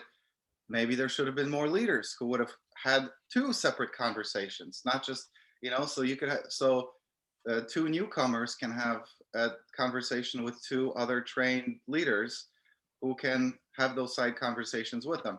Maybe they can do that in the same room. Well, obviously in a physical, in the real world, this would be easier than on Zoom, because, 2 people can easily split off to the side and have, 2 pairs come back together in a group of 4 and things like that. So it is tricky, but that's just the point that I wanted to make, because that's really important for growth. That's because, see, I still have questions about it, but they still didn't get answered. But I don't want to feel like I keep asking it and have to wait for another 5 minutes for everybody to have a go around again, So it is really important to subdivide into smaller groups. And I'd strongly suggest that you develop that mechanism. The other thing that I wanted to say, you know, I put the 6 groups that we have started in for the International Logic Party in 6 different cities.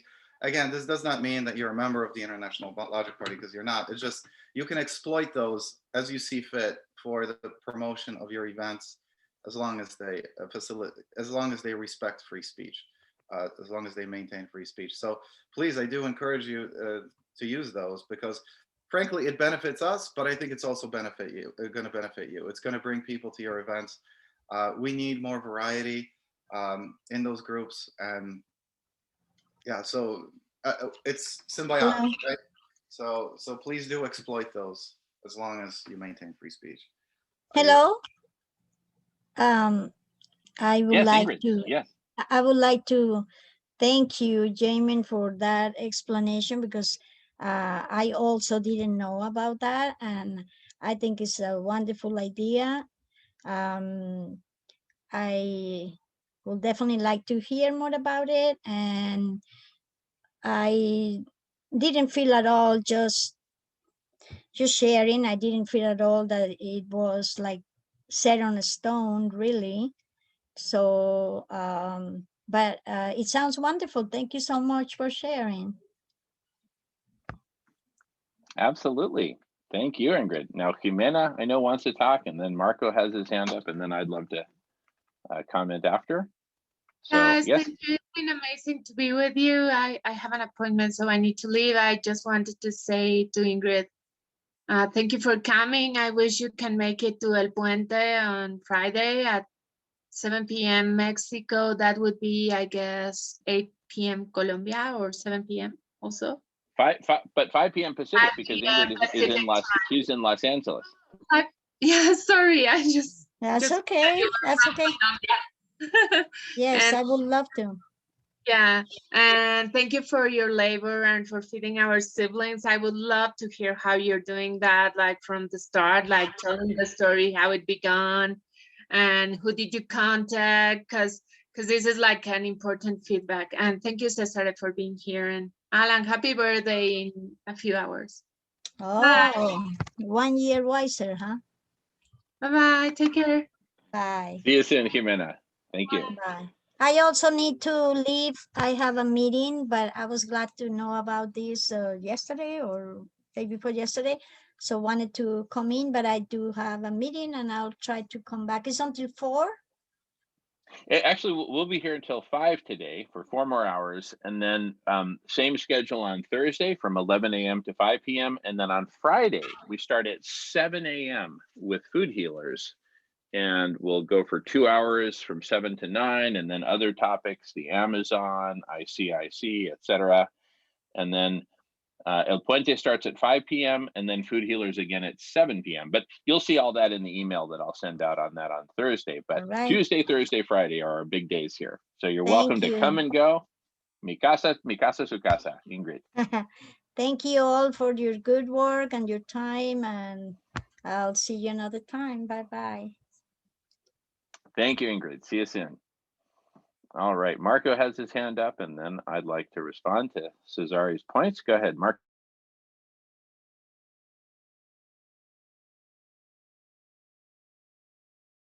Marco is muted. You are muted, Marco. There we go. Thanks. I sometimes talk a long time muted. Sometimes people prefer that, but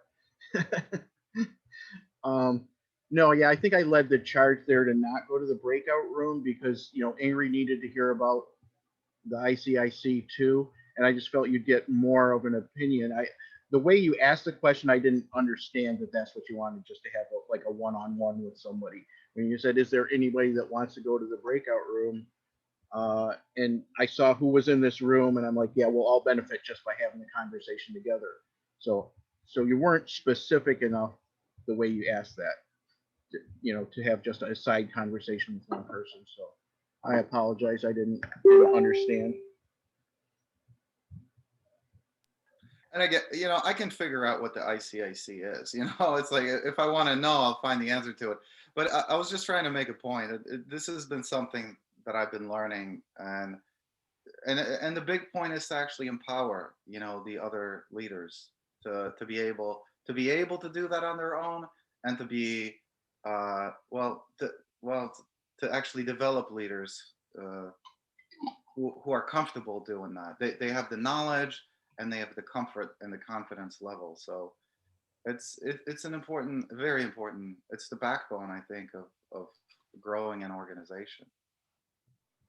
Yeah, and we're still, you know, I'm not sure if you were here yet or not. I had mentioned earlier that like for example, just one aspect of the ICIC is you know, cryptocurrency has come up, and having our own is a possibility.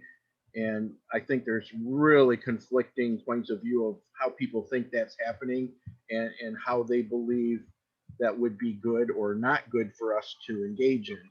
So I'm hoping for, you know, discussion on that later. That's just one of the things. So I still feel a little unclear of exactly what we're trying to do, the whole thing, you know, besides that, other than what I said, that as I understand it, and you know, I don't have the full grasp yet. I don't feel that I can totally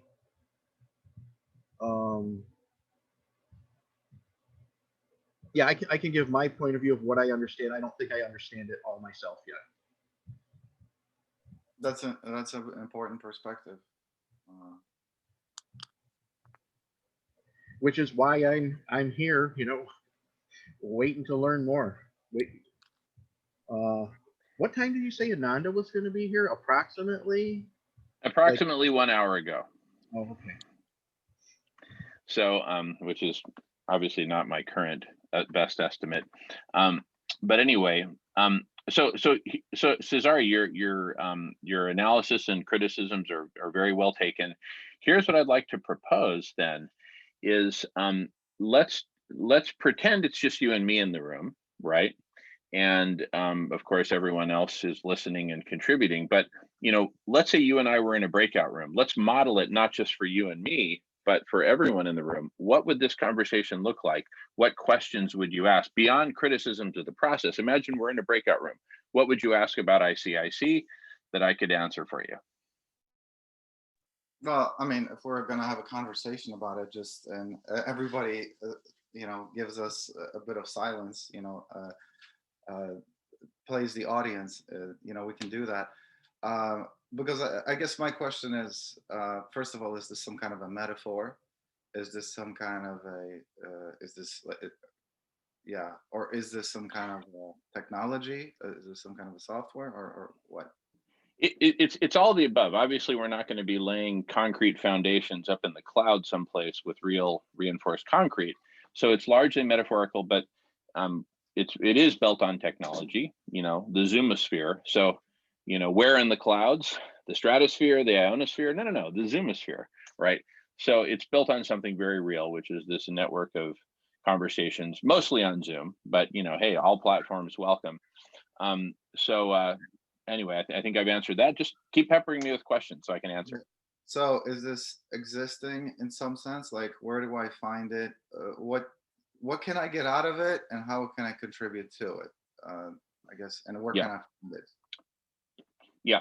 So it's existing here in this conversation, and in every conversation we have on the topic. We're kind of co-creating it as we go. The closest thing to like a tangible, where's the there that I would point to, and others could disagree, would be thepressconference.org, right? Check that out. That would be kind of like, for me, like a central pillar in some sense. If this is a Jacques Fresco city with the 9 subdivisions that I talked about, or whatever we were calling them, right? The 9 topics within 3 major divisions. At the center of that orange, you know how there's that soft, pulpy thing at the right in the middle of the orange, that center of the Jacques Fresco city would be something like the press conference. So that might be a good initial iteration where we come together to provide a synthesis and kind of, you know, a short summary statement from everyone's perspective about what they're working on, what they think is important.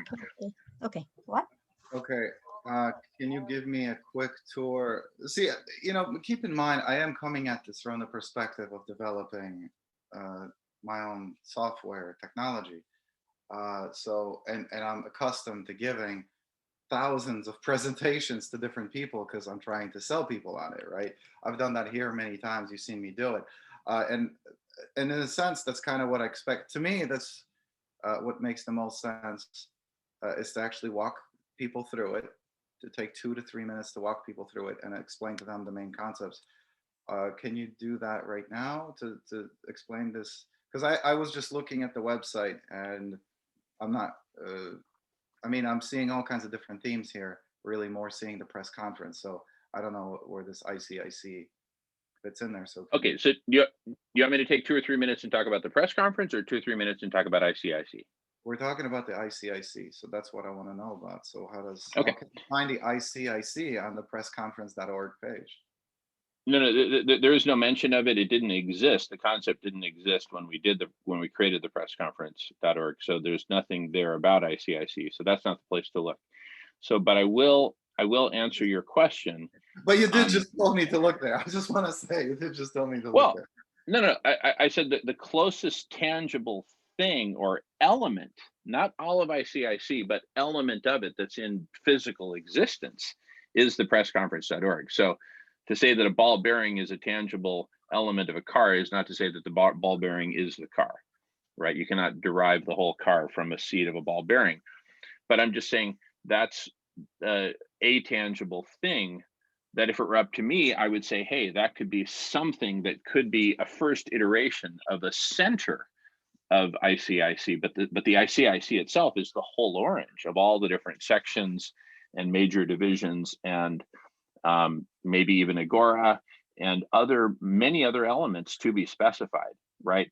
So the ICIC at present is much more of a concept, an idea, a group of ideas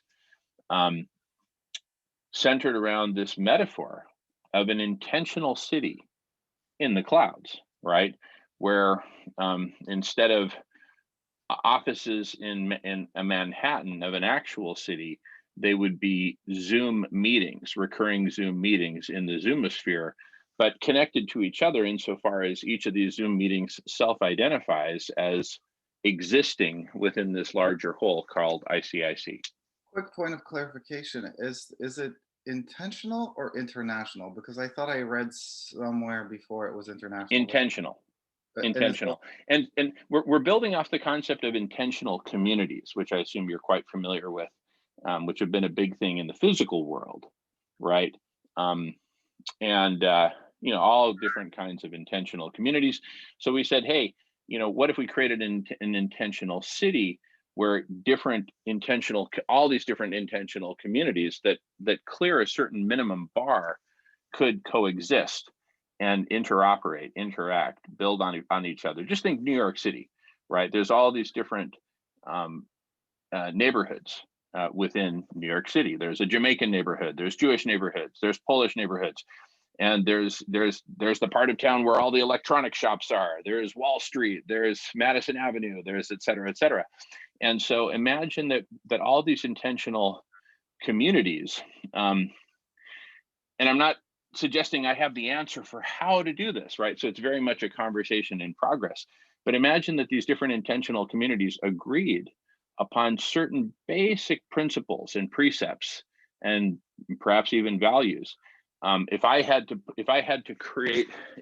to sum all that up in a few words, I would say, listen, this is an intentional city consisting of intentional communities, both physical world and virtual communities like this one, like the conversation, which all agree to fundamentally that we need to save, heal, and transform life on Earth, right? And that we agree to filter out, the bad stuff, racism, totalitarianism, fascism, othering, et cetera, lies, misinformation, et cetera. Not that we necessarily do a perfect job of that, but that's the intention, right? And so if we can agree on some basic principles, great. If you clear that bar and are consistent with these filters, Great. Okay, we've agreed on that. Now let's have some conversations about how do we chunk this out. I've proposed, 3 major divisions and 9, topics, major topic groupings within those cumulatively spanning the 3. 3-4-1, no, 3-4-2 was the breakdown as I detailed earlier. Something like that. But there could be multiple Jacques Fresco-like circles within ICIC. You don't have to agree with Jamin's taxonomy. You can say, no. I've got a whole other idea for a taxonomy over here. Just like New York City has all these different parts of town, there could be lots of different other parts of town. And we've speculated on some of the different institutions that we could have within ICIC. But the whole idea is, just like New York is this thriving metropolis that produces all this output of all different kinds. Los Angeles is another, Chicago is another, Pittsburgh is another, each with different themes. How do we produce? How do we co-create? How do we do the city planning, if you will, and lay out the grid for a city that is fundamentally about saving, healing, and transforming life on Earth? I'm going to keep it going back and forth. So keep peppering me with questions, comments, etc., and I'll do my best. So basically, I think in order to found the city, I think you need one of 2 things, preferably both, but not necessarily always. You need either valuable real estate where people actually want to settle. I mean, for a normal city, you would need real estate, right? People want to settle there. It's a useful piece of land. That's why people go to it and build their houses there. But since that's not the case, well, the other thing is, if you don't have real estate, maybe you're still shopping around, or maybe you don't need it. Well, the other thing is like a constitution or a town charter or something, which is essentially a written document, a mission statement, and a set of rules. So I think that would be the next step, is to develop that, but develop it in writing, of course, so other people can. And as you can see, this is my thinking always. Like, a good idea deserves to be developed in writing, mostly so that it can be shared with other people, right? So that you can make it easy. If it's good, then make it easy for people to share it. So, but once, if you're drafting something like a town charter, well, then it needs people who are interested in that, at least the seed of that document or seed of that concept. I think it needs a meeting, people to meet and come together and devise and revise that mission. And so, are there specific meetings dedicated to this ICIC concept, or is there something? Yes, there are. And this is something that's been evolving. We had quite a few intensive multi-hour meetings in the last 3 weeks. Where we're at now, and this is per agreement with Ananda from our conversation last night, is the official times for meetings on ICIC are Tuesdays and Thursdays from 11 a.m. to 1 p.m. Pacific time. It's now 1:07 p.m. Pacific time. But we're flexible. Ananda hasn't even shown up yet, so we'll be patient. And I'm very happy to talk about it now, because for me, this is a very useful exercise. Marco, Christopher, Alan, Ingrid, I hope this is interesting to you all as well. Feel free to provide feedback, but per agreement, I'm basically going back and forth with Cesare, both practicing and hopefully modeling a good exercise here. In terms of it, thank you, Christopher, for that feedback. Marco has this beautiful halo covering most of his beard, so I'll take that as a positive omen as well. I'd like to screen share a document that we drafted last week and kind of walk through it. It was very much a work in progress, so let me go ahead and screen share here. Well, thank you. I'm just gonna, we can step out of our practice zone here, and so thank you for answering my questions, Jamin. So yeah, you do have a document. Okay, so cool. So yeah, please. Yeah, and I'd still like to walk through it, because I think this will help illuminate. And I think it's anyway. Are people game for that? Marco, Christopher, Alan, Ingrid. Okay. Ingrid said she had to step out, but she's still connected, so I don't know if she's actually connected. I heard her talking about other stuff a bit ago, so with someone else. All right, thanks for all the thumbs up, everybody. Marco, thank you for the halo on your beard. And let me screen share here. Let's see, how do I do that. Here we go. Okay. Jamin. Oh, am I not host? Let me reclaim host. Yeah, let me reclaim. Okay. Reclamation successful. And co-hosting the other me. Okay. And screen sharing.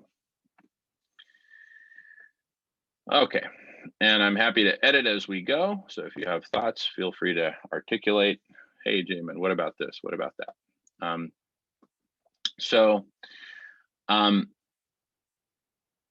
The first few paragraphs are kind of like an introductory letter of invitation that we drafted up a couple weeks ago. But I'll start with that, and then I'll get in deeper into stuff, which is in the PPS. This was all sent out last Wednesday night via email. And I'll just read it out loud. And if folks want to also read portions of it, just say, hey, Jamin, let me read the next portion. And not that we're going to read the whole document, but at least let me get started here. Come join the rest of us change makers in co-imagining the first intentional city in the cloud. So the first thing we're doing is we're self-identifying as change makers and inviting other change makers such as yourself, Cesare, to join us.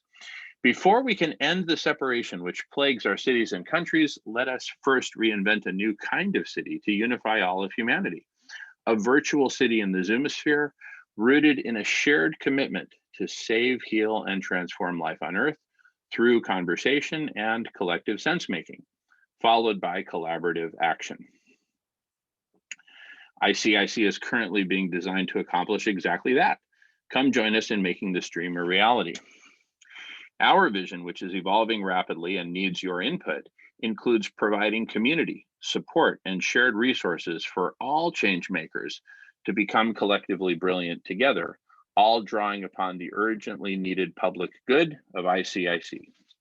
With you here, it will be perfect, and it is so much fun. And from there, and everyone, feel free to pause me at any time with questions or comments. This is the beginning of a larger document, sort of in earnest. Let me just check my text because Ingrid texted something. Could not see the screening, but would love to. Could not see the screening. Okay. You may, Ingrid, if you can hear me, let me just see if Ingrid's still here. Anyway, that's okay. All right. She's offline, but anyway, I'll share with her lady. Hey, sweetheart, did you see hey, Melissa, did you see the WhatsApps? Okay. So big picture context, what are we doing here? We are setting out to contribute to a process and an aim and objective which thousands of groups across the world are similarly engaged in, figuring out and then putting into practice how to get humanity to come together and unify around the central objective of saving, healing, and transforming life on Earth. The first thing to acknowledge is this is something humanity has never figured out, much less implemented successfully before, ever. In the entire 200,000 years of our existence here on Earth. For me, that's quite a statement, right? If anything, that's the game, right? That's the objective. We've been here for 200,000 years, and we've done nothing but fail, fail, fail at that central objective. So why do we think we might be successful now? I maintain there's two huge things going for us, the big us of humanity as a whole at this particular moment in history. First is the urgency. Now, sure, in hindsight, we've had a building, growing urgency for decades, if not centuries, if not millennia. But the thing about this present moment is that virtually all of humanity is seeing the urgency, not the solution. Very few of us see that. But the urgency is something which is now a matter of broad collective agreement. It is inescapable. The world's on fire. People are hungry. Pandemics, et cetera, et cetera, et cetera. You know the headlines as well as I. Second, thanks to this shared urgency, and thanks largely to COVID, grounding many of us at home, there are countless millions of folks and easily tens of thousands of groups and organizations which are seeking to accomplish the above stated objective of bringing humanity together. to save, heal, and transform life on Earth. So we've got the benefit of focus, given so much focus on this shared central objective. We could call this moment in history the dawning of the age of togetherness, characterized by unity and collective intelligence applied to the aforementioned objective of saving, healing, and transforming life on Earth. All of this is trending towards humanity coming together as some form of superorganism and collective superintelligence. Daniel Schmachtenberger does a great job of our, yeah, Jay, go ahead. I just Yeah, want to yeah. interrupt for a moment. Like this is, Yeah. I want to say this is way too wordy and it's taking too long to get to the point. I think like the statement of why you're creating something, I think it should be like 1 or 2 paragraphs, maybe 3, depending on how thoroughly you're describing it. But I think Yeah. people, whoever is reading the document, they should see the end in sight. Gotcha. Be in sight, and you know, and potentially there should be a table of contents so that you see, okay, first this is the structure of it, this is why we're doing it, and then this is what we're gonna do, and then these are the subcomponents. And that's yeah, because this is actually, and I know that you like to write because you write a lot. I think actually you should be a writer. Are you a writer by any chance? Dude, you should be writing books, man, because you're very prolific when it comes to it, and you love to tell stories, and you're great at it. You are very captivating. But I think when you're writing documents, you should be much briefer about it, because I'm just looking for the substance. I want to know. Okay. I'm not, all right. you know. No, point well taken. So let me skip ahead. This is the first crack. So, but let me just skip ahead so we can get to the point, right? So I'm just going to scan through and pick out the nuggets to make it very concise. We don't want to be yet another intentional community. What we're up to is creating, a larger space. That's our mission, to create and be this city. What the Silicon Valley was and continues to be for the tech industries, certain tech industries, ICIC seeks to be that for togetherness, unity, and becoming the superorganism to transform life on Earth. I talked about the minimum bar. We've already talked about that. The big idea beyond the bar, what are we up to? And yada, yada, yada, yada. We're very open. We haven't figured this out, but let's get together and figure it out together. The network of conversations is crucial, right? Conversation is kind of the bread and butter of this. And so, and there's lots of benefits to that. A taxonomy, this is the taxonomy that I talked about in words before, the 3 major divisions: needs of humanity, needs of Mother Earth, and then goals, strategies, and solutions. I won't read, well, here.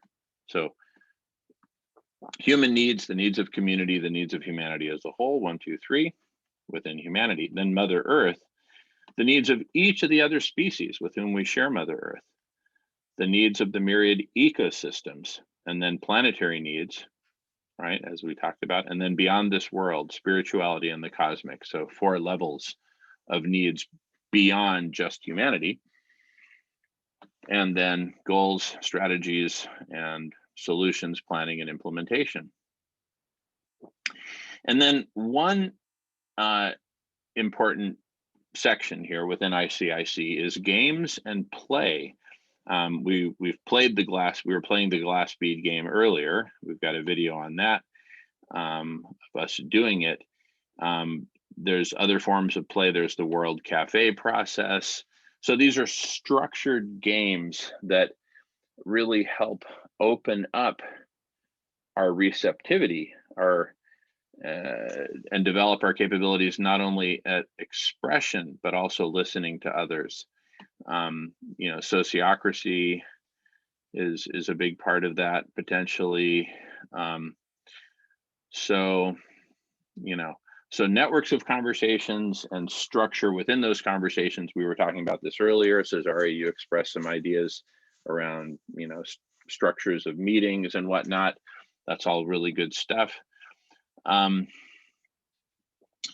beyond conversation, we envision myriad such forms of communication and co-creation, one of which I call a GitHub of solutions, as I'll address in Appendix B further below, but basically an open source platform for co-creating solutions that's asynchronous. What we're doing right now is synchronous. GitHub, the GitHub of software, if you're familiar with it, is basically the most powerful platform I know of for open source co-creation of software, and that's asynchronous. People post their edits, their improvements, their new software projects, etc., and it's all part of one big open source thing. So we'll talk about that in Appendix B. I talk about, so, playing these conversational games and myriad other forms of co-creativity and interconnectedness, such as the GitHub of solutions, all are seeking a holy grail of sorts of togetherness and unity. And I explore this further in Appendix C, the togetherness synthesis, as well as before that. And then in Appendix E, life at the top of the pyramid. One big game that we can co-create as part of this that I'm in favor of is creating a game which is a play on the name Monopoly. You take the first two letters of Monopoly and you switch them. So Monopoly, as opposed to mono, one person or entity owning and controlling everything. With a nod to Ozzy Osbourne's Crazy Train lyrics from the early 80s. Monopoly is about all of us doing this together, collectively controlling, for lack of a better word, and not for an individual person or organization's aggrandizement and accumulation, but for the good of the whole. So, and then there's a YouTube video where we talk about that. I've talked about the sections of the orange, the 9 sections in the above video. We also look at it in terms of a spiral. So instead of a square game where you go around the board, there's a spiral where you start at the middle and spiral out, getting to successive levels of complexity. But the whole idea is not to own the game or own specific real estate therein, but to develop it all collectively and in an open source way. So the game can be described as completing a grand synthesis of solutions, ideas, concepts, principles, and anything and everything else needed to address all of the needs of humanity and Mother Earth, so we can finally live and work together in harmony and co-creativity. That's the game of Monopoly. The next section I talk about, I know there's a lot of stuff here and it's not necessarily in the best order, but another section is flowering. And the idea is, as we play these different games and participate in these different conversations, synchronous, asynchronous, text-based, video conference-based, like the present one, from time to time, someone has, or some group has, a big idea, a BFO, a blinding flash of the obvious, as Ananda calls it.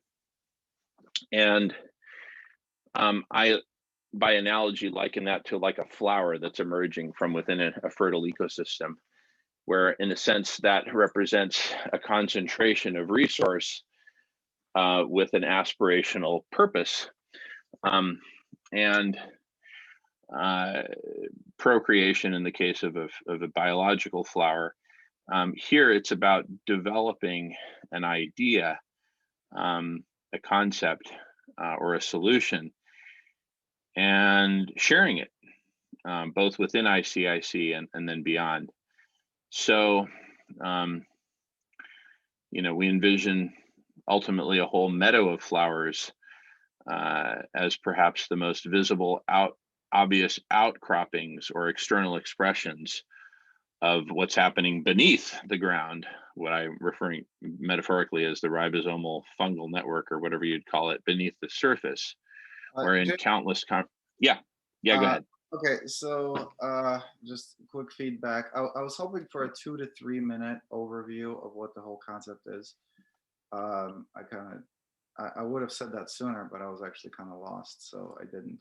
And then the other thing is I'd love for this document to be ideally 1 page, but maybe 2, 3 at the max. I mean, since you're trying to put a large program together, then you might need 3 pages. But there are things. There are some clauses here that I think they should definitely be chopped out. I think it should also be presented in 12-point font. I don't think you need to get artistic with it. This is supposed to be a document. It's supposed to be, you know, I mean, sure, if some people have problems seeing it, they can make the thing bigger. But I think the font is not what should be selling it. It should be the content. So it should be written just like a resume. Essentially, I would say, I think it should be, a lot like a resume, so that people can get a quick overview of the concept and actually see what they're buying into or not buying into, because this is really long. Yeah, totally. Very good feedback. And anyway, it's what we got right now. So I'm going to continue skimming through other assets that we're building within it. El Puente, which we've mentioned earlier, which meets every Friday night. Togetherland, I talk about a weekly rhythm, which I believe in very much. And weekly schedules. Here's a big concept, which is ICIC and sister cities. Imagine a whole bunch of intentional cities.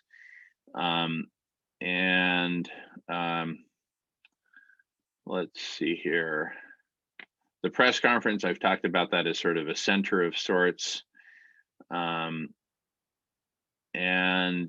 you know, within which I imagine sort of like a pyramid, where at the base of the pyramid, you have anything goes, anyone can contribute or present any idea or propose any conversation and put it up on the calendar.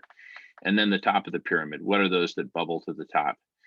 And that's closely associated with flowering, which flowers really grow up to be giant mahogany trees, and which, you know, stay down on the forest floor.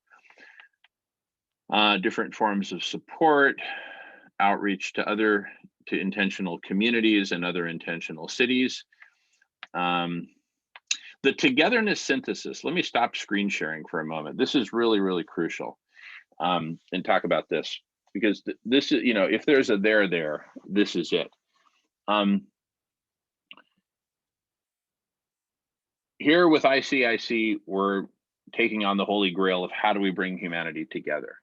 You know, how do we create the optimal structure, architecture, processes, et cetera, that, you know, that creates that valuable real estate that people say, that's it. Let me come to that and start playing. This I can dig, right?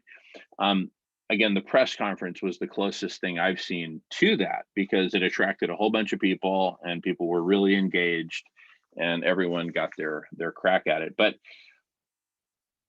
so imagine that ICIC only goes but so far, right? In this, we contribute some valuable stuff, but we haven't really hit the nail on the head. You know, it hasn't gone viral. Okay, great. Meanwhile, there's thousands of other communities that are also trying to achieve the same holy grail, right? Of how do we do this? How do we get humanity to come together? Through what structure, architecture, processes, goals, whatever? How do we do it, right? Imagine that somehow each of these different communities, including ICIC, are able to come together somehow, somewhere, not necessarily within ICIC, could be through Twitter, could be through Facebook, could be through other meetings in the Zoomosphere, events, conferences, whatever. And through some mechanisms, we are able to come up with some kind of collective synthesis, a concise synthesis, to your point, Cesare, that says, this is how we come together. We take these elements from ICIC, we take these others from Facebook, these others from Twitter, these others from Agora, ILP, these others from, you know, Marco's Beard, you know, and we come up with this synthesis. Voila. It's theoretical at this point, it's hypothetical, but I'm just saying there's got to be some formula, right, that kind of nails it, right? You know how ever since Alexander Graham Bell, and even before that, the telegraph, and even before that, smoke signals and all that, in the end, the iPhone emerged as sort of this synthesis that basically says, okay, here's the most efficient way to communicate. Right? You can take it with you anywhere. It's ubiquitous. Da, da, da. Oh, you like Facebook? Great. We got Facebook on the iPhone. Oh, you like Twitter? We got it on the iPhone too. Oh, Zoom, et cetera, et cetera. So in a very analogous parallel way to how the iPhone is sort of this ultimate communication device that just kind of nails it. For transportation, it might be the Tesla truck or the maglev train or something like that. There's got to be some iPhone of togetherness for humanity that just freaking nails it, right? And so we're in search of that iPhone of togetherness and co-creation. So in a way that undergirds what we're doing here. So back to the, I don't know, I don't want to burn out on too many analogies. And at this point, I kind of feel like I've talked a bit much. So I'm going to pass the talking feather or invite others to jump in and talk and share what you think. But for me, it really hovers around this togetherness synthesis. So even if we fail as ICIC, may others learn from our failure. Or if we succeed in a partial way, maybe we produce some elements that then later, find their way into the iPhone of togetherness. Great. Both of those are, as far as I'm concerned, successful outcomes, right? But we've got to try. So at the moment, we're yet another Silicon Valley startup, going back to the Silicon Valley metaphor, having a go at this thing, called revolutionizing humanity to come together and finally freaking solve our problems before we all go extinct, right? But that's the holy grail, the togetherness synthesis, that there's got to be some formula out there. It's like somebody in the 1950s postulating the existence of the iPhone, like so many science fiction writers did, decades prior to the iPhone's actual emergence, right?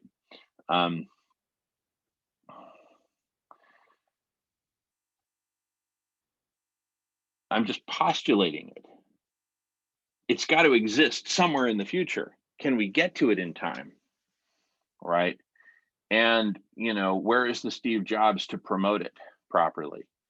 And where are the app developers that basically say, that's it, and then they come swarming in? Do you guys see what I mean?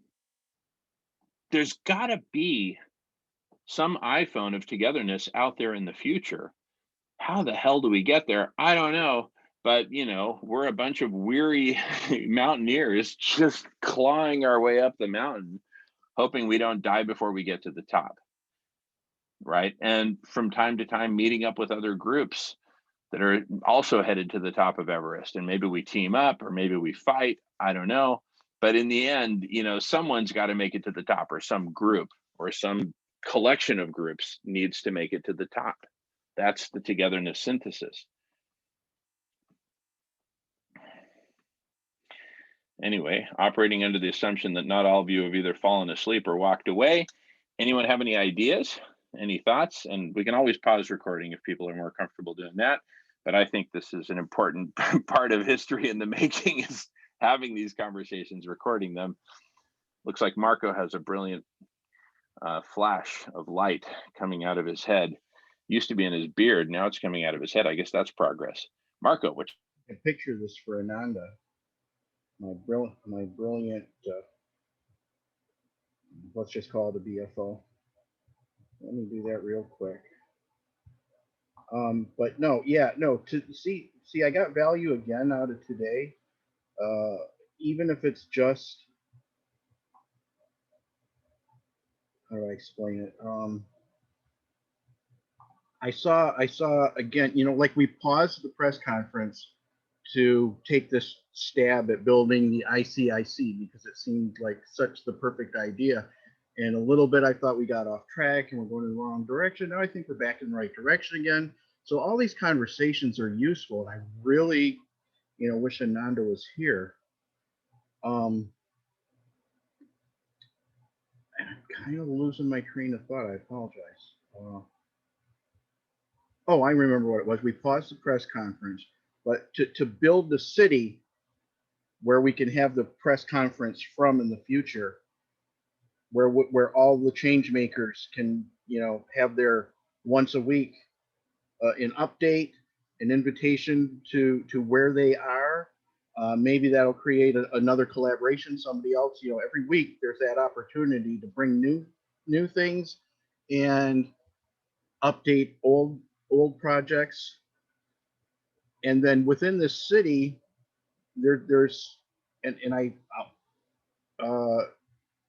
there's a time bank where we share our skills. Like if somebody needs some programming for a certain part of their website and it's just not coming together, we have programmers that have volunteered so much time a week, and maybe we aggregate that every month, you know, 30 minutes a week, maybe that's 2 hours a month, where they can go and help this person that needs that. That's the support that we give each other. Another idea was that we charge a very small membership fee, like literally for, you know, $1 a month. And if we have 1 million members, we have $1 million. And then there'll be a board or a council that would take that money and allot it to projects. People would, you know, basically do like a grant proposal, and that council would not be the same people endlessly. That council would rotate constantly, would be my preference. You know, that's part of the idea. And when we start talking about money, then I think, you know, the kind of the theme here at the conversations is when you bring money into things, the shift happens and it tends to muddy the waters. But having that city, okay, now somebody presents their project at the weekly press conference and then follows it up with a grant proposal. And then we're not counting on government for handouts. We're not counting on anybody else, not a millionaire, not a billionaire, not any one other outside source. We're only counting on ourselves to support the best ideas, which kind of goes along with Igora, you know, that idea that the good ideas will bubble to the top and everybody will support them, or at least the majority, and then good things will happen. So you know yourself, Cesare, that you have a lot of meetings and not something comes out of every meeting, but they tend to build on each other, you know, over time. So essentially, I think the biggest, most important part of the ICIC is the community of support will build for each other, and all the good projects will bubble to the top and they'll get done because we're not counting on money or greed from a system that's been broken forever. And I think I'm complete right there. Hope that sheds some light for anybody.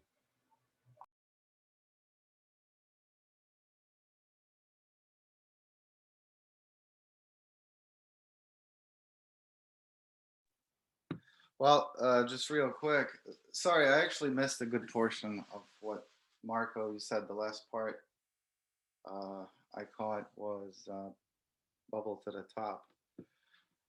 And of course, Jamin was talking about the iPhone, how did you put it? The iPhone. The iPhone of togetherness. The iPhone of togetherness. How do we do this? I don't say we have the answer, but we're definitely giving it a shot. What if there was thousands of groups? There are thousands of groups that are all giving it a shot. What if we were able to somehow synthesize the best of these ideas and components? That's what I'm calling the togetherness synthesis. Well, we are able to do that, so that technology does exist. I know it's called the Agora. So it's like, well, why are we looking anywhere else? It's called Agora, right? Now, I would say that. Go ahead. Yeah, since you missed it, I can bring it down shorter than I originally presented. We literally stopped having the press conference and replaced it with the ICIC meetings in order to build that city where the press conference will be a central place for people to come. And you know, the press conference will then be in the ICIC once a week. People can bring their updates on their projects, present new projects, and the ICIC community will be strongly a support group.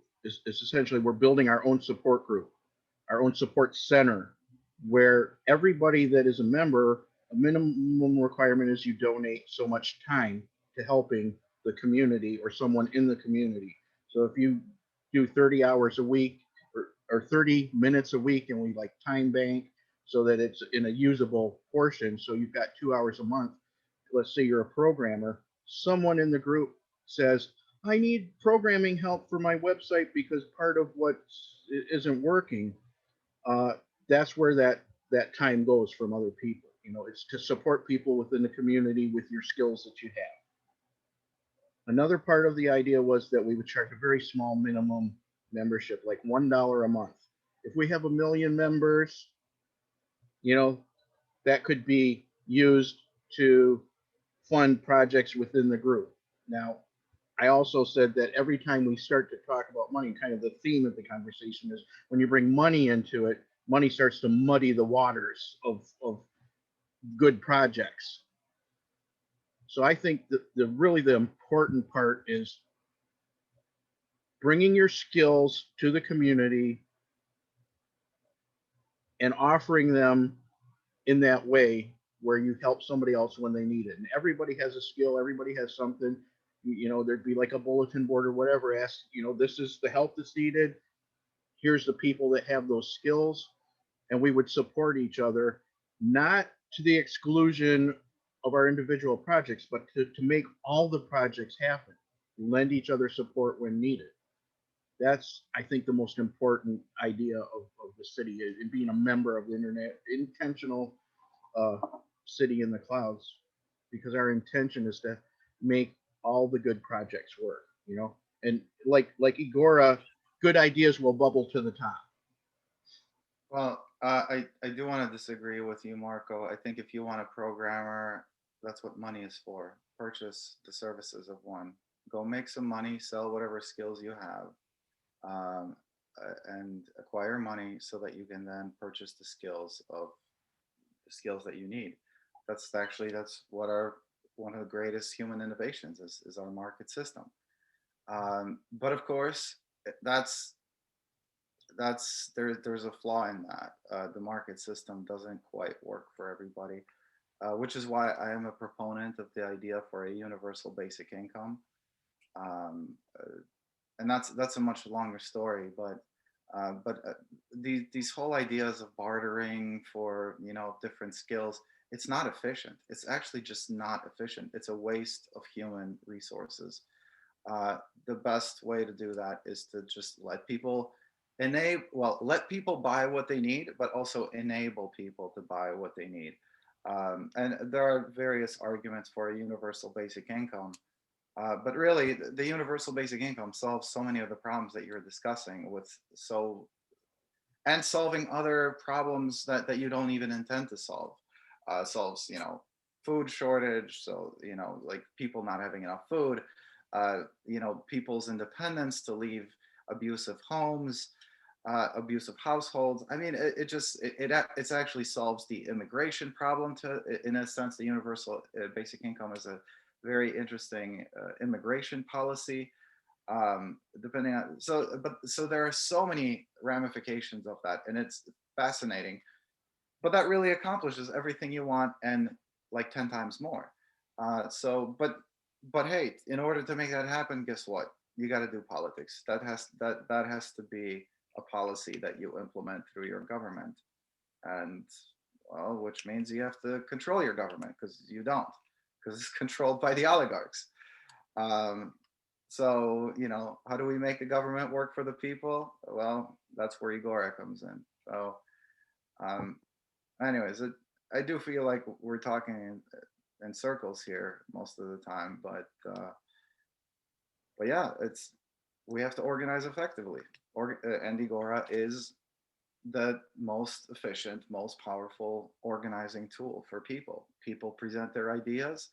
The best ideas make their way to the top as people deliberate those ideas and learn about them. And then we create candidates, lists of candidates who are going to implement those ideas, because if they don't, then we replace them. making politics completely irreplaceable. But essentially, so much of the stuff that you guys are talking about comes down to politics. But it seems like you really are avoiding doing politics, even though that's the solution to essentially all of your problems is effective politics. But you just don't want to do it because I don't know why. So maybe that's something you can answer.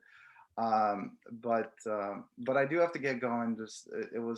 I do want to hear if you have a response. I do want to stick around for that, but I do have to get going. I just want to invite you all to, again, check out Agora. I'm really excited about the the development. Maybe that's the one thing I can do before I get going is I can show you the new developments. They're not like released yet, but they're in the test platform. But I could show you some of that if you want to see it. If not, you can just go to the main Agora and use it as it is until we publish them in a week or two. Yeah, I'll respond real short and quick. If you can change the system,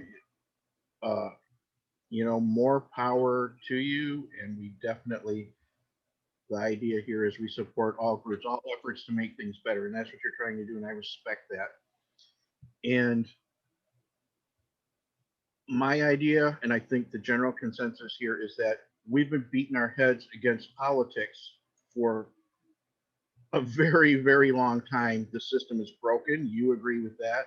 That it's easier just to take it into our own hands and handle it, because the oligarchs, those few families that have been controlling money have bought and paid for every politician.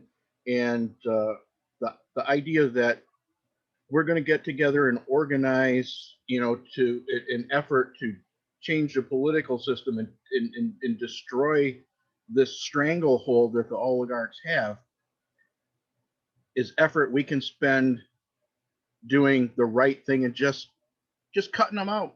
Just freeze them right the fuck out.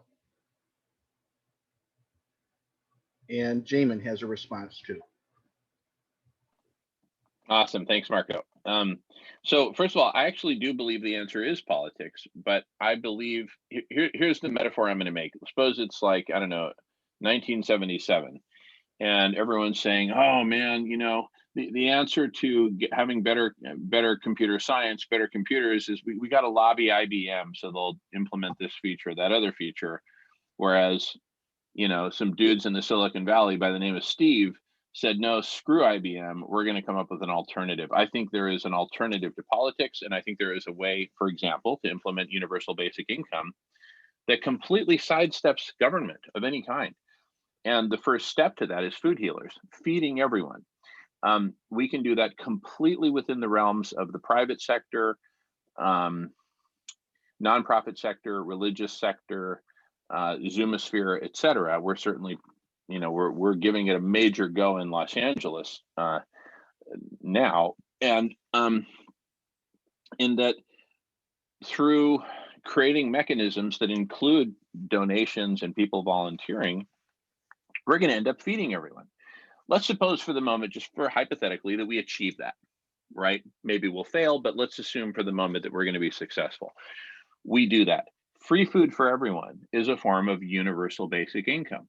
It's not free money for everyone. It's a certain good. It's a public good. And let's suppose that that's so successful that we're able to then spin off yet another project, which is free housing for everyone, and yet another which is free healthcare, another which is free transportation, all done incredibly efficiently, so efficiently that people are so inspired that they donate money out of their own free will. And the sum total of all these public goods, which are so essential, constitutes not only a form of universal basic income, broken down into its major categories, as I've just delineated, but also a form of governance. The organizations, the collage of organizations that will ultimately deliver on these public goods are essentially doing what government should have been doing all along, arguably, right? And so they constitute, therefore, a new form of governance. And you didn't have to vote for representatives according to some old, antiquated you know, master's tools will never dismantle the master's house form of politics, such as American representative democracy, where you vote once every 4 years, et cetera, et cetera. And nothing ever changes. Gee, why was that?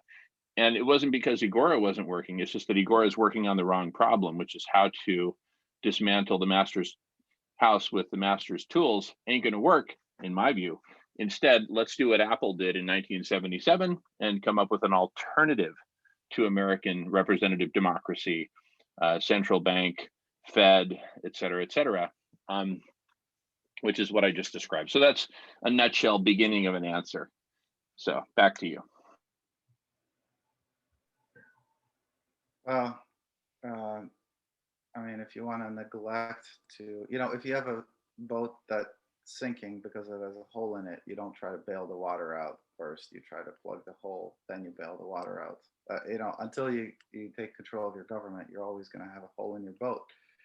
And that hole tends to get bigger when you neglect to tend to it. So, so yeah, I mean, you're not going to save the world that way. I mean, you can alleviate some people's pain in the process, but anyways, the good thing is that Agora is useful for also organizing your charities, if you want them to be democratic, of course, because you could have an undemocratic charity, but well, but anyways, so Agora is useful for that. Anyways, I gotta run. It was really fun hanging out with y'all.